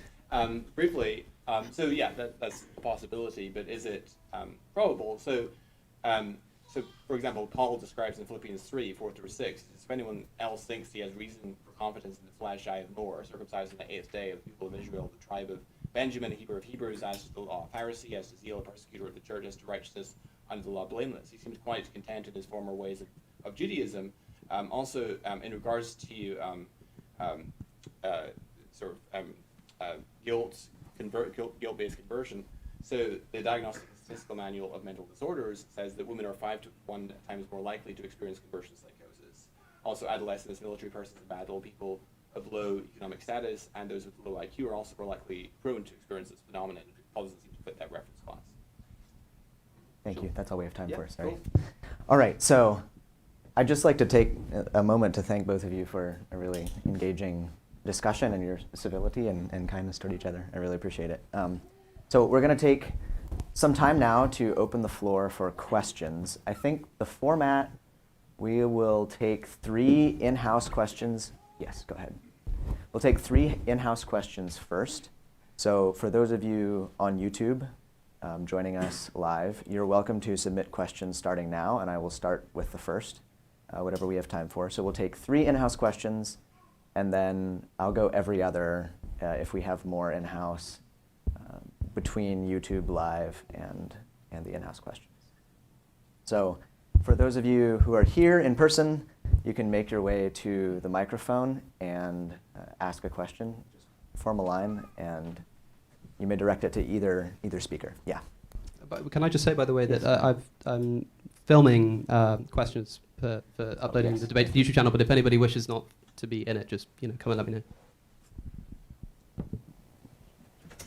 Go ahead, and there's a mic set up there. Yeah. All right. Thank you, Alex, for your openness about your search for God. I really liked how you shared that. Now I have 2 questions, very similar to one another. So on divine hiddenness, is that lack of religious experience or lack of convincing arguments all the arguments that Jonathan gives? Would you define lack of the divine hiddenness as lack of religious experience or lack of arguments? And for yourself, you spoke of your own search for God. Was that the lack of convincing arguments, or was that lack of religious experience for you? Yeah, thank you. That's a useful question. I think it may be both. As I said, I would imagine that if there were going to be something that would be able to convince me, even if just based on my what I've heard from conversion stories, it doesn't tend to be that somebody hears a new argument and then kind of drops to their knees and accepts Christianity. But you hear of overwhelming religious experiences, a bit like St. Paul's, which do that. In fact, almost all of the gospel accounts of people coming to sort of follow Christ is generally based on some form of experience. They see a miracle performed, Paul sees a blinding light, this kind of thing. There might be a message in there, in fact, that the Christian should expect to be convinced to follow Christ, not by argumentation, but rather by the things that they experience. So I would predict that that would be the case. Although I do also think that it is strange, suspicious, that I find what has been described as like an avalanche of evidence as simply unconvincing, and in such a way that I think I can at least explain why I think that, even if I'm mistaken. There's a kind of question that can be asked. If someone like Jonathan says, look, here's a piece of evidence, here's another piece of evidence, here's another piece of evidence, and why are you not a Christian? Why are you not convinced by this? To which I would say, good question. That itself seems to be a potential objection taking the form of divine hiddenness, which is that we have the same evidence on the table in front of us, and yet I guess I'm just made of such a psychological constitution that for whatever reason, even if I'm honestly mistaken, I don't find it convincing. But Jonathan does. Lucky him, I guess. Now he gets to inherit eternal glory and I don't. In other words, it doesn't seem to be my fault. So I think that kind of not being convinced after an honest engagement with various arguments is a good basis for the divine hiddenness problem. But in my own personal experience, I would predict that it's probably the lack of experience that most motivates me to be suspicious of the existence of God. So do you think a religious experience would help you see the arguments differently? Now, there's a really interesting question. In fact, Jonathan and I were talking about this a little bit last night, although in reverse, which is like, is it the case that if I were to have a religious experience and then I reevaluated the arguments, would I find them more convincing? Well, that may be true, actually. I'd be surprised if that weren't the case. But to me, that just shows that God surely would know that people are more likely to be convinced by a particular line of reasoning if they haven't experience. And so kind of being lambasted for not accepting the convincingness of an argument, if that's maybe because of the fact that I haven't had the kind of experience that would make me take it seriously, that just makes it worse, I think, because then you can ask, well, isn't it even more unfair that I've been restricted such an experience that it's even going to affect the way that I engage in conversations like this? So if that were the case, then great, I hope such an experience will come my way, but I'd see it in itself as a problem. Thank you. Thank you both. Just actually, I'm going to make one comment before you ask your question. Sure. I saw a comment in the YouTube chat asking if we are taking YouTube questions, and yes, we are taking YouTube live questions. I will allow 3 audience in-person questions first, and then I'll get to your questions. So just hang tight. Great. All right, my question is for you, Alex. I think when it comes to the biological argument, to go from a single cell to a complex human through unguided evolution is unlikely, but I grant that it's plausible. But to go from nothing at all to a single-celled argument seems a single-celled organism seems even less likely to me, even more amazing. So I'm curious what you think just about the origin of life itself as regards to a naturalist explanation. Yeah, I agree. It's one of the most kind of amusing questions in the world. Of course, I think Jonathan would agree that if we were to say something like, well, we are just bemused at how this came about, it was probably God, that this would constitute a God of the gaps argument. There might be a way that, again, you could dress it up as to say that it's kind of more something, as Jonathan says, about what we do know, that this kind of thing doesn't happen. But the amazing thing about the origin of life is that it seems at least to only have happened once. That the fact that it only happened once and kind of doesn't happen all the time might be an example of such an argument that's not a God of the gaps variety that says that there might have been some divine intervention here, because if it happens naturally, why doesn't it happen all the time? Of course, this might equally be explained by the fact that it seems our most recent evidence suggests that life began almost immediately after the Earth formed around 4.5 billion years ago, at least in its most simple form. So maybe it had something to do with the original conditions of the Earth that don't admit now. But of course, I have no idea how life got started in the universe. And I admit that in terms of those considerations, that when you just kind of think of them in the kind of context of a theistic discussion and think, yeah, right, that does seem like a pretty good reason to think that God exists. I don't think it can be formed into an argument that isn't fallacious, but I understand the intuitive appeal. I don't know how life began in this universe, but I just put it into the box of those things which are yet to be explained. There are lots of incredible things that are yet to be explained, like the development of consciousness, for example. But yeah, I guess I don't see them as this is like a good reason to consider God's existence unless it can be put into a good argumentative form, you know? Gotcha. Okay. Can I ask another question? I'll go for it. Feel free to get in line so that we can see. I'll give a little bit of leeway if it doesn't seem like we're building up questions, but feel free to get in line if you have one so that we get to your question. So I thought it was a really interesting argument to say that Paul's conversion might have been kind of a guilt-based conversion, and that kind of explains why he left his lifestyle of being a very high-status person to being persecuted. What do you think of just the other apostles, though, who didn't seem to have any guilt-based reason to follow Jesus and still gave up a lot? Even though they didn't really come from any prestigious background, they still chose to enter a life of persecution and suffering for Jesus. Why do you believe that they did this? Yeah, I think that's interesting, and it's actually something I haven't really heard kind of put in those terms before, in terms of like not so much the disciples being willing to suffer for their beliefs, but the beginning of them following Jesus. It seems clear to me that, for instance, if it's the case that Jesus didn't actually perform any miracles, he wasn't divine, it still seems possible that he would have managed to get some people to follow him through being an extraordinarily charismatic teacher, as I think everybody would agree that he was, atheist or not. In other words, I think there are some quite plausible explanations as to why people might have followed Jesus. As you say, they didn't have like a whole lot to give up. Although I guess it's enough that it should cause a problem, right? To kind of leave your job, leave your wife, follow this man, this kind of thing. I do think that is a problem that needs to be explained. But again, if you're asking me, not already assuming the existence of a God, not assuming like the viability of the resurrection or something, here's an account of some men who heard a man, claimed to see him perform some miracles, and then decided to follow him. I don't think that the best explanation of this is going to be that God exists. Of course, as part of a cumulative case, it's a useful thing to bring up. And as I say, it is qualitatively different from Paul. But yeah, no, it's interesting. I guess I'd have to give it more thought. But I guess intuitively I would say that their originally following Jesus isn't too difficult to explain by Jesus being a charismatic, natural human being and only human being. Their willingness to suffer and die is, I think, a separate question, which is harder to explain, but that, I think, would lend itself more to the other hypotheses that have been suggested. For instance, like, there are only 2 deaths of disciples, if I'm not mistaken, recorded in the Gospels themselves, which are the killing of James by Herod with the sword and the suicide of Judas.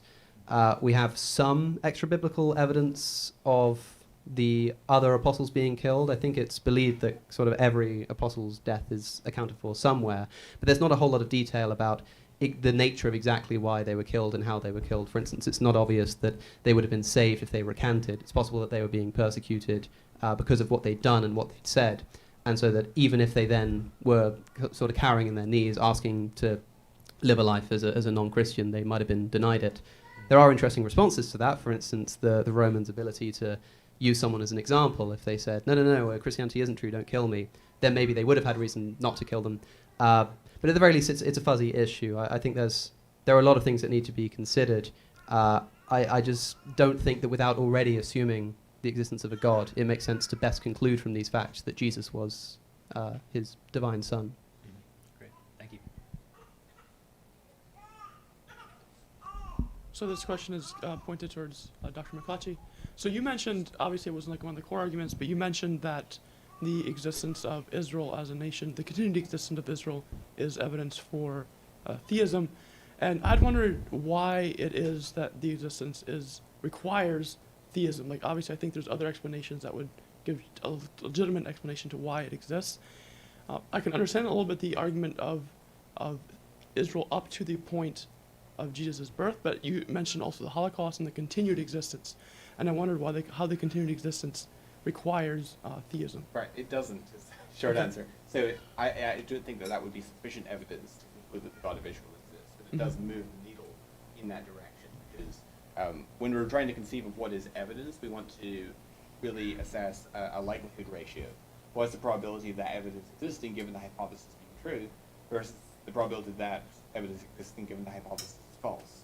And so if to say that X counts as evidence for Y, what we're really saying is that the probability of that evidence existing is greater given the hypothesis than given its falsity. So when it comes to the survival of the Jewish people and nation of Israel against all odds, that's something that's highly expected on the hypothesis that the God of Israel as revealed in Scripture exists. But it's not particularly well expected on its falsity, especially when you look at all the ordeals that the nation of Israel has been through. You've got the Assyrian invasion under Sennacherib during the days of Hezekiah. You've got the Babylonian exile in the 6th century, and the Persian conquest, and Haman, which is written of in the Book of Esther, and his plot to exterminate the Jews. You've got Antiochus Epiphanes in the 2nd century BC, who was kind of the ancient equivalent of Adolf Hitler, who wanted to abolish the Jewish customs and the Jewish religious practices and so forth. And you've got the siege of Jerusalem, and you've got the Nazi Holocaust and so forth. In spite of all of those trials, the nation of Israel has survived against all odds, which is not sufficient to conclude that the God of Israel exists, but it is evidence that moves the needle in that direction. Does that answer your question? It does a little bit. I understand, like, it's obviously just like a probabilistic argument. It's not like this solves the case, obviously. But I was thinking, like, also, like, there's obviously other nations that have existed for, I would say, even longer, or empires have existed for just as long, if not longer, than the nation of Israel. And so, like, how would you explain some of that? Yeah, so as I said, it's a probabilistic argument. It's an inductive argument. It's not meant to be sufficient evidence on its own. But it's the number of attempts that have been made to exterminate the Jewish people and their survival in spite of those odds, even in sometimes miraculous or very providential ways. I mean, read books of 1st and 2nd Maccabees, for example. There may be legendary embellishments in there somewhere, in some places, but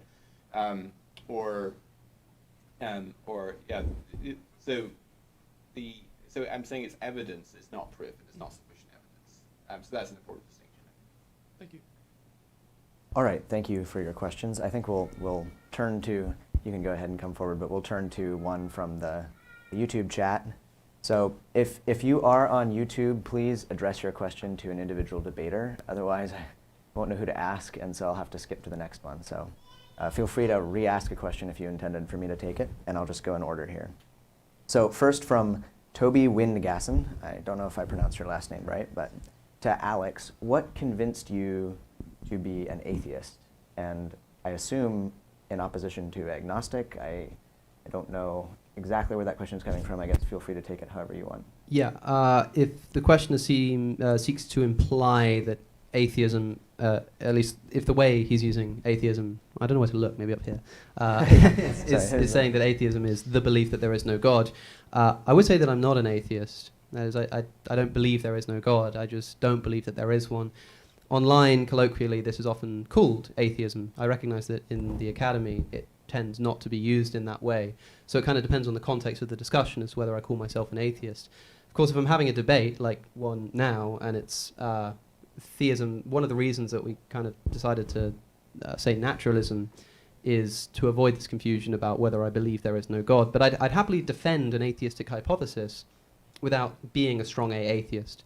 In other words, if I'm going to remain a passive atheist who just doesn't believe that God exists, rather than believing that there is not a God, then if somebody provides an argument in favor of theism, I might reply with an argument as to why God doesn't exist, and they kind of meet in the middle, and I'm left in this place of being unconvinced. So I wasn't convinced to be an atheist in that sense, because I'm not one. But if you mean what convinced me to have a lack of belief in God, seems like a weird question, but of course I was brought up as a Catholic. I think originally it was probably just the realization that my beliefs were based on dogma rather than philosophical investigation or something. And I decided to basically start from the ground up, reevaluating the God question, something I didn't realize at the time would be documented in quite high detail on youtube.com. But you can actually, go and watch that progression for yourself. All right, go ahead.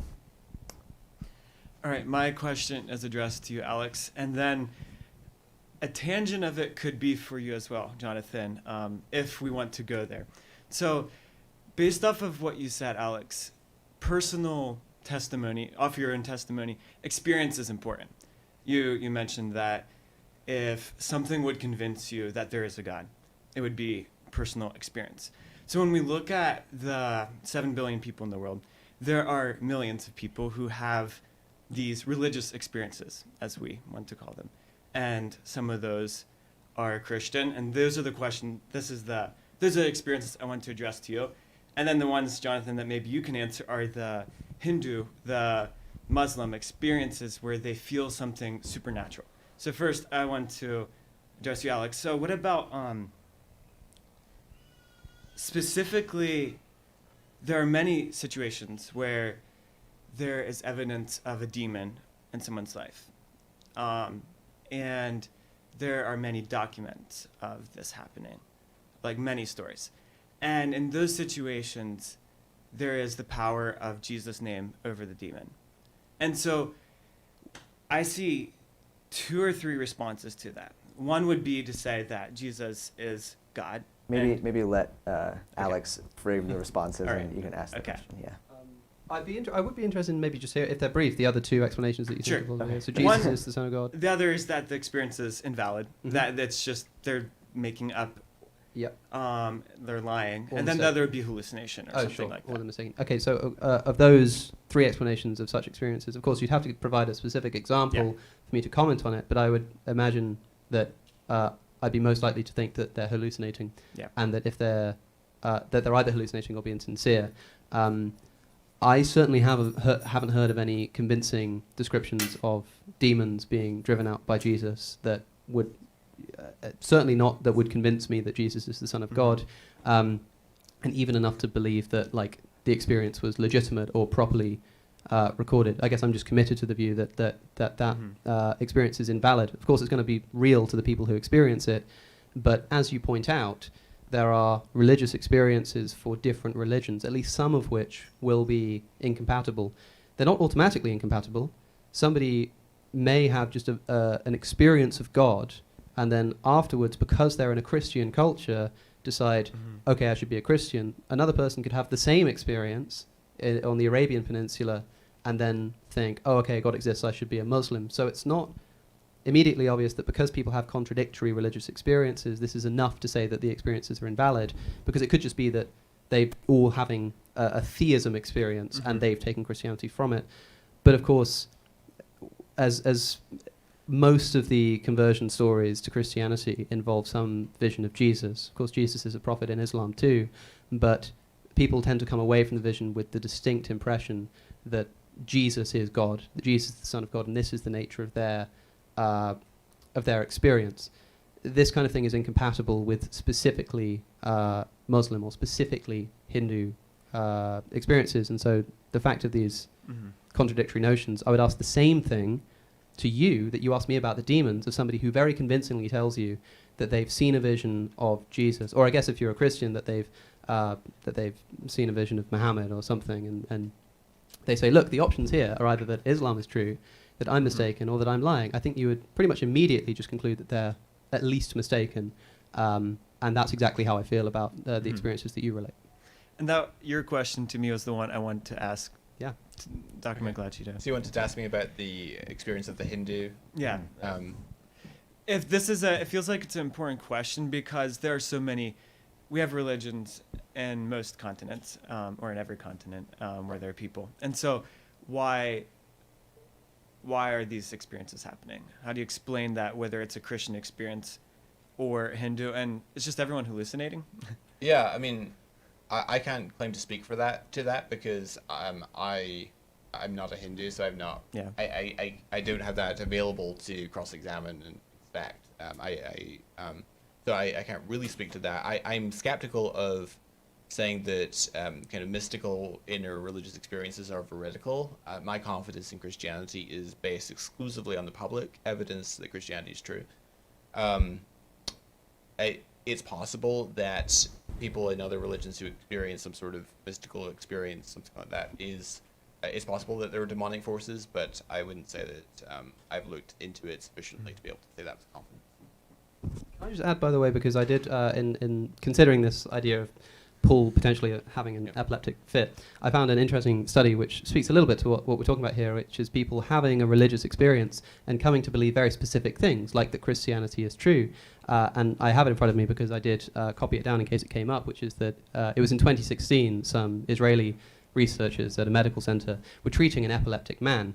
They were scanning his brain, and during this study, the man had a seizure, and they write, and I quote, "While lying in bed, the patient abruptly froze and stared at the ceiling for several minutes, stating later that he felt God was approaching him. The patient then got up, unplugged himself, proclaimed that God had ordered him to bring redemption to the people of Israel."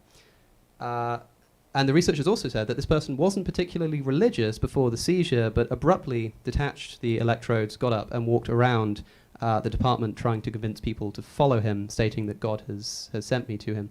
So here's an example of something which we can pretty much guarantee, because of the circumstances in which this vision occurred, that it was an illegitimate vision, a hallucination.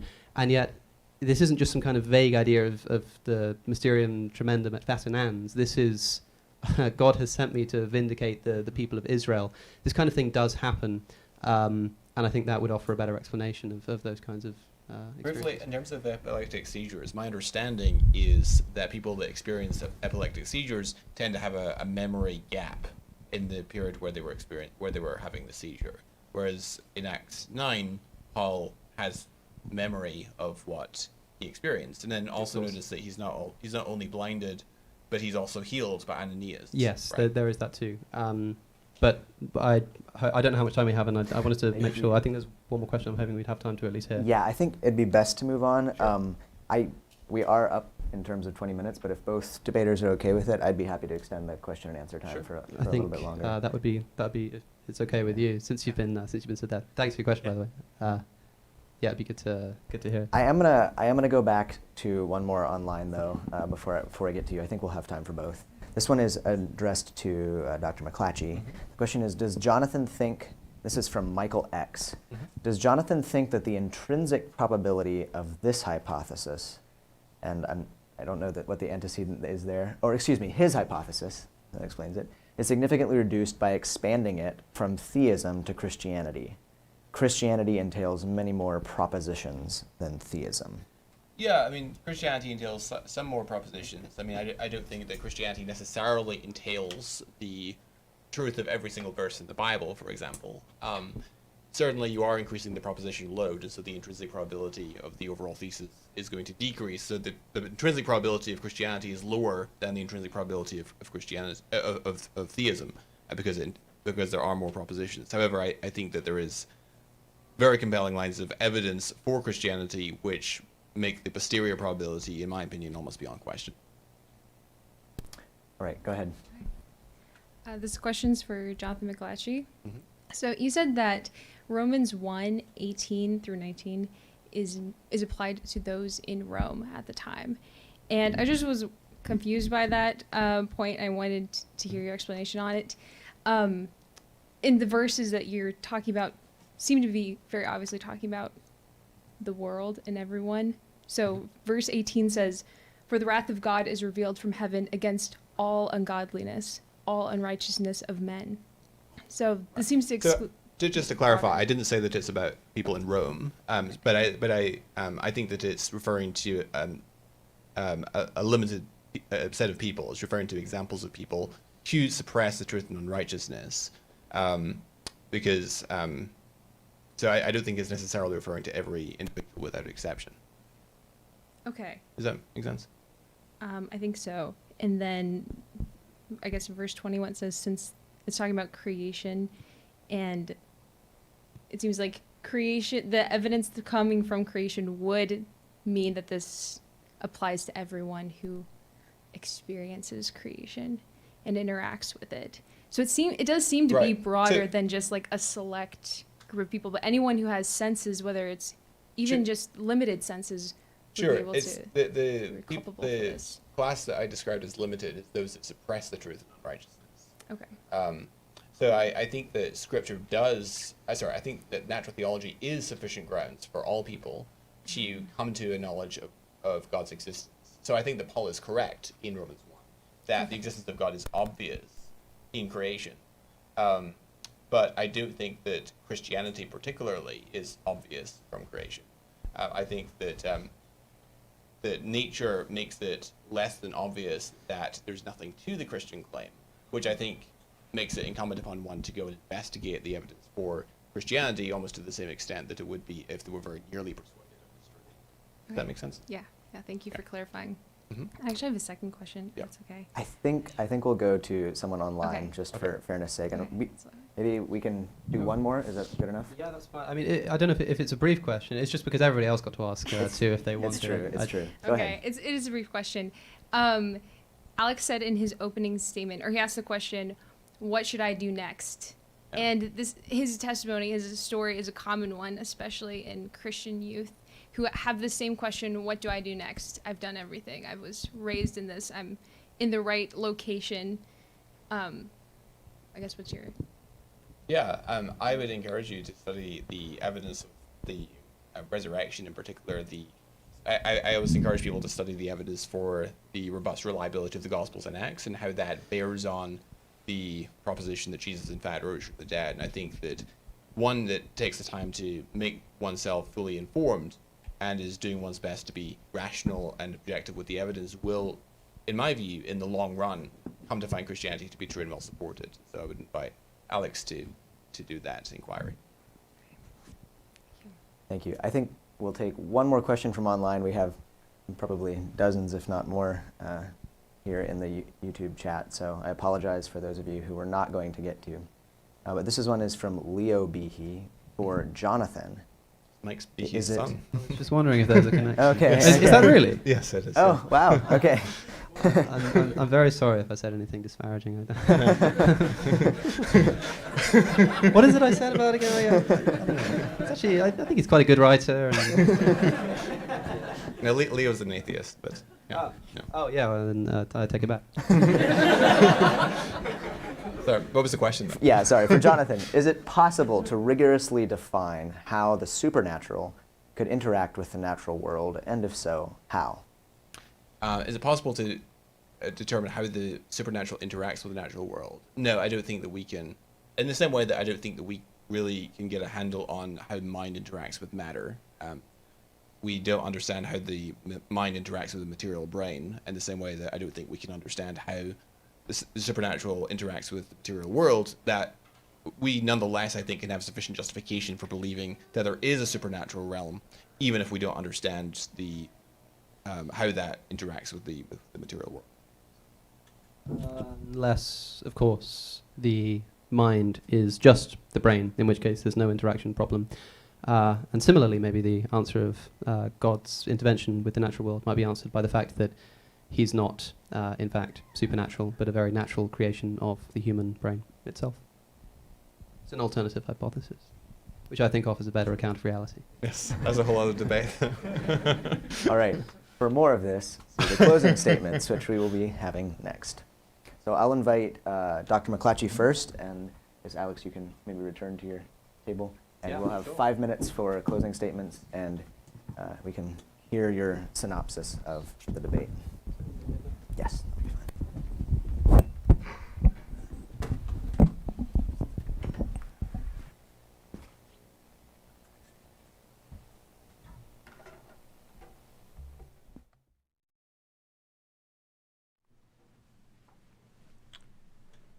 All right, well, thanks so much, everyone, for coming out this evening to hear this debate. I just want to remind you of the arguments I made in my opening statement. I majored on the evidence of biology in the evidence from the life sciences for intelligent design. We looked at information content intrinsic to the hereditary molecules of DNA and RNA. and how information content is best explained by an intelligent cause. In every other realm of experience, when we encounter information content, we habitually associate that with conscious deliberation. And so when we find information content in the digital form in DNA, RNA, the best explanation, in my judgment, is that it too arose by virtue of an intelligent cause. That observation is rendered more probable on the supposition of theism than it is on the supposition of atheism, and therefore it tends to confirm the design hypothesis. We also looked at the fine-tuning of the genetic code, and we saw that the genetic code is highly optimized for error minimization. That was just one level of the fine-tuning of the genetic code. We could also talk about other features, such as the fact that the most frequently used codons, for example, the codon that codes for glutamine, overlap with the codons that are stop codons, that signal for stopping translation, which is a design feature to mitigate the effects of frame shift errors, where you have an insertion or deletion that's not divisible by 3 that shifts the reading frame. But this fine-tuning feature of the genetic code results in the accumulation of stop codons and stops translations. That's another design feature of the genetic code, and we could go on. And so the high optimization of the genetic code, again, is evidence of design, because the changing or monkeying about with the codon amino acid mapping system of the genetic code wreaks havoc upon the cell, because you're changing every protein produced by the cell. So again, pointing to design. There's also other arguments that we could develop. We developed irreducible complexity. We talked about DNA replication and how that's a real headache for Darwinism, because you need self-replication for natural selection to even work. And so you can't appeal to natural selection without assuming the existence of the very thing you're trying to explain. There's also other arguments we could have talked about. We didn't get into any detail in the fine-tuning argument of the laws and constants of our universe, the fact the universe seems to have had a beginning, which again is more likely if theism is true than on its falsehood, and so forth. And we talked about the case for the resurrection of Jesus. And I don't think that my opponent this evening has really dealt with certainly the arguments for intelligent design that point to the existence of God. We showed that he was ill-informed in regards to Ken Miller's rebuttal to Mike Behe. There was no response to the fine-tuning of the genetic code, or the irreducible complexity of DNA replication machinery, or the information content in the cell, besides that it was the God of the gaps argument, which was seen to be a flawed objection, because it's a positive argument. It's arguing that this feature of the world is rendered more likely on the supposition of theism relative to its falsehood, and so it increases the probability of theism being true relative to what it would have been otherwise. I also don't think that my opponent has really seriously engaged with the case for the resurrection that I developed. Obviously, we could go into a lot more detail about the resurrection. There's numerous lines of evidence that establish that the Gospels and Acts are based in the testimony of eyewitnesses, that these witnesses are habitually scrupulous, they're close up to the facts, they're reliable and informed.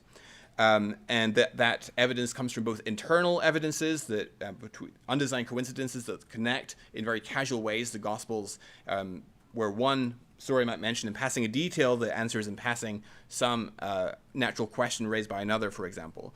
They're also supported by extra-biblical secular sources that incidentally corroborate multiple aspects of the Gospels and Acts. And so if these are indeed rooted in credible eyewitness testimony, then the resurrection accounts also reflect the testimony of eyewitnesses. And so when we look at the nature of the resurrection claim, we find that they are multisensory, involving multiple sensory modes.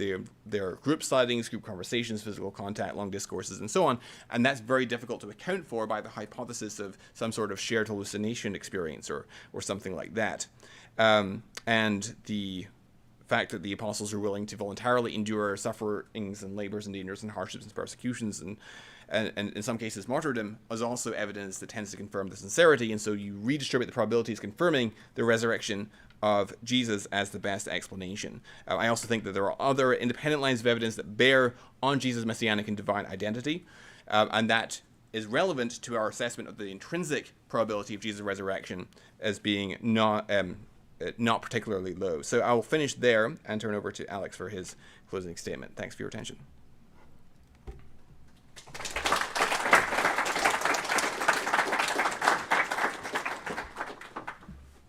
Thanks again. How long do I have here? 5 minutes. 5 minutes. It's always hard to do a closing statement because I like to reference things that have been said, but it means you can't write something conclusive in advance. That would be quite strange to do indeed.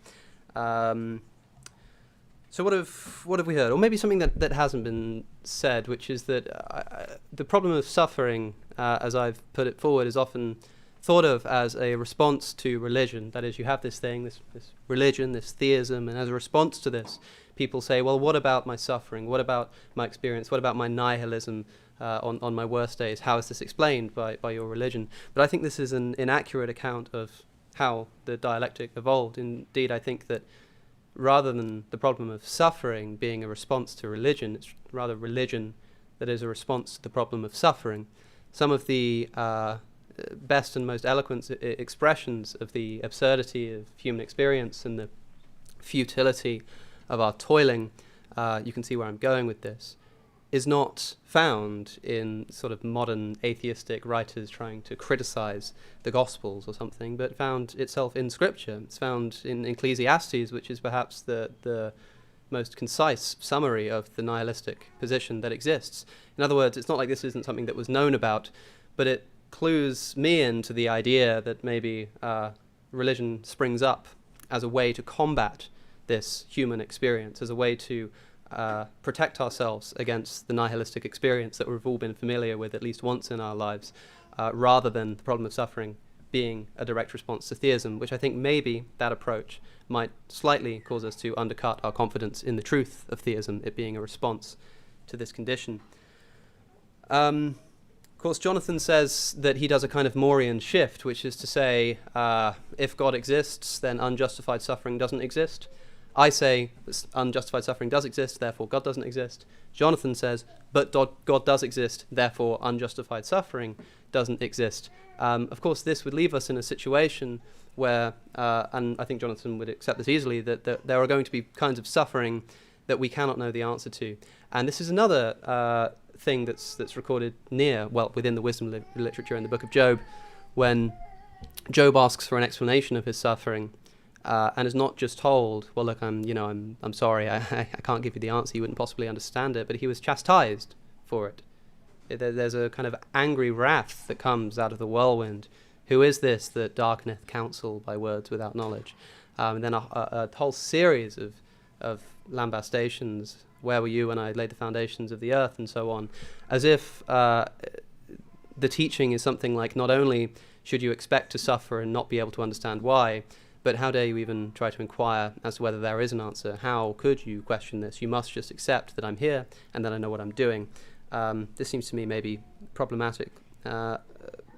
We've kind of talked about two arguments in detail tonight, which are at least from Jonathan's side, which are the DNA replication and the case for the resurrection. Jonathan just said in his closing statement that the gospel writers are habitually scrupulous. We didn't have time to talk about some of the areas in which the gospels do seem to potentially contradict each other, or at least are questionably ascribed to scrupulous writers. Jonathan says that they're scrupulous writers, and then suggests that maybe Mark just kind of didn't mention the post-resurrection appearances of Jesus, which seems a little bit strange. Maybe he had better reason not to mention them. But also, of course, in the Gospel of John, Mary runs to the disciples after seeing the empty tomb and says that they have taken the Lord and we do not know where they have put him.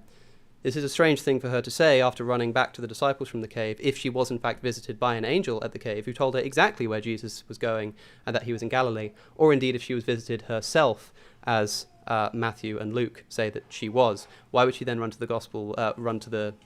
disciples and say, as is reported in John, that she does not know where they've taken the Lord? This seems a little bit strange and, shall we say, unscrupulous. Also, of course, things like the grand earthquake that's only mentioned in one gospel, and as well, Matthew mentions that at the time of the resurrection, a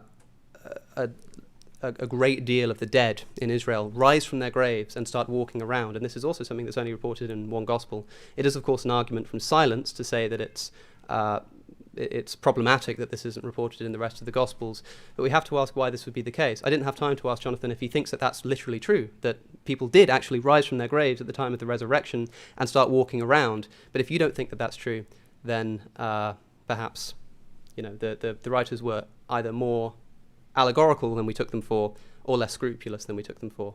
But I'm getting the eyes that I need to sit back down. So thanks.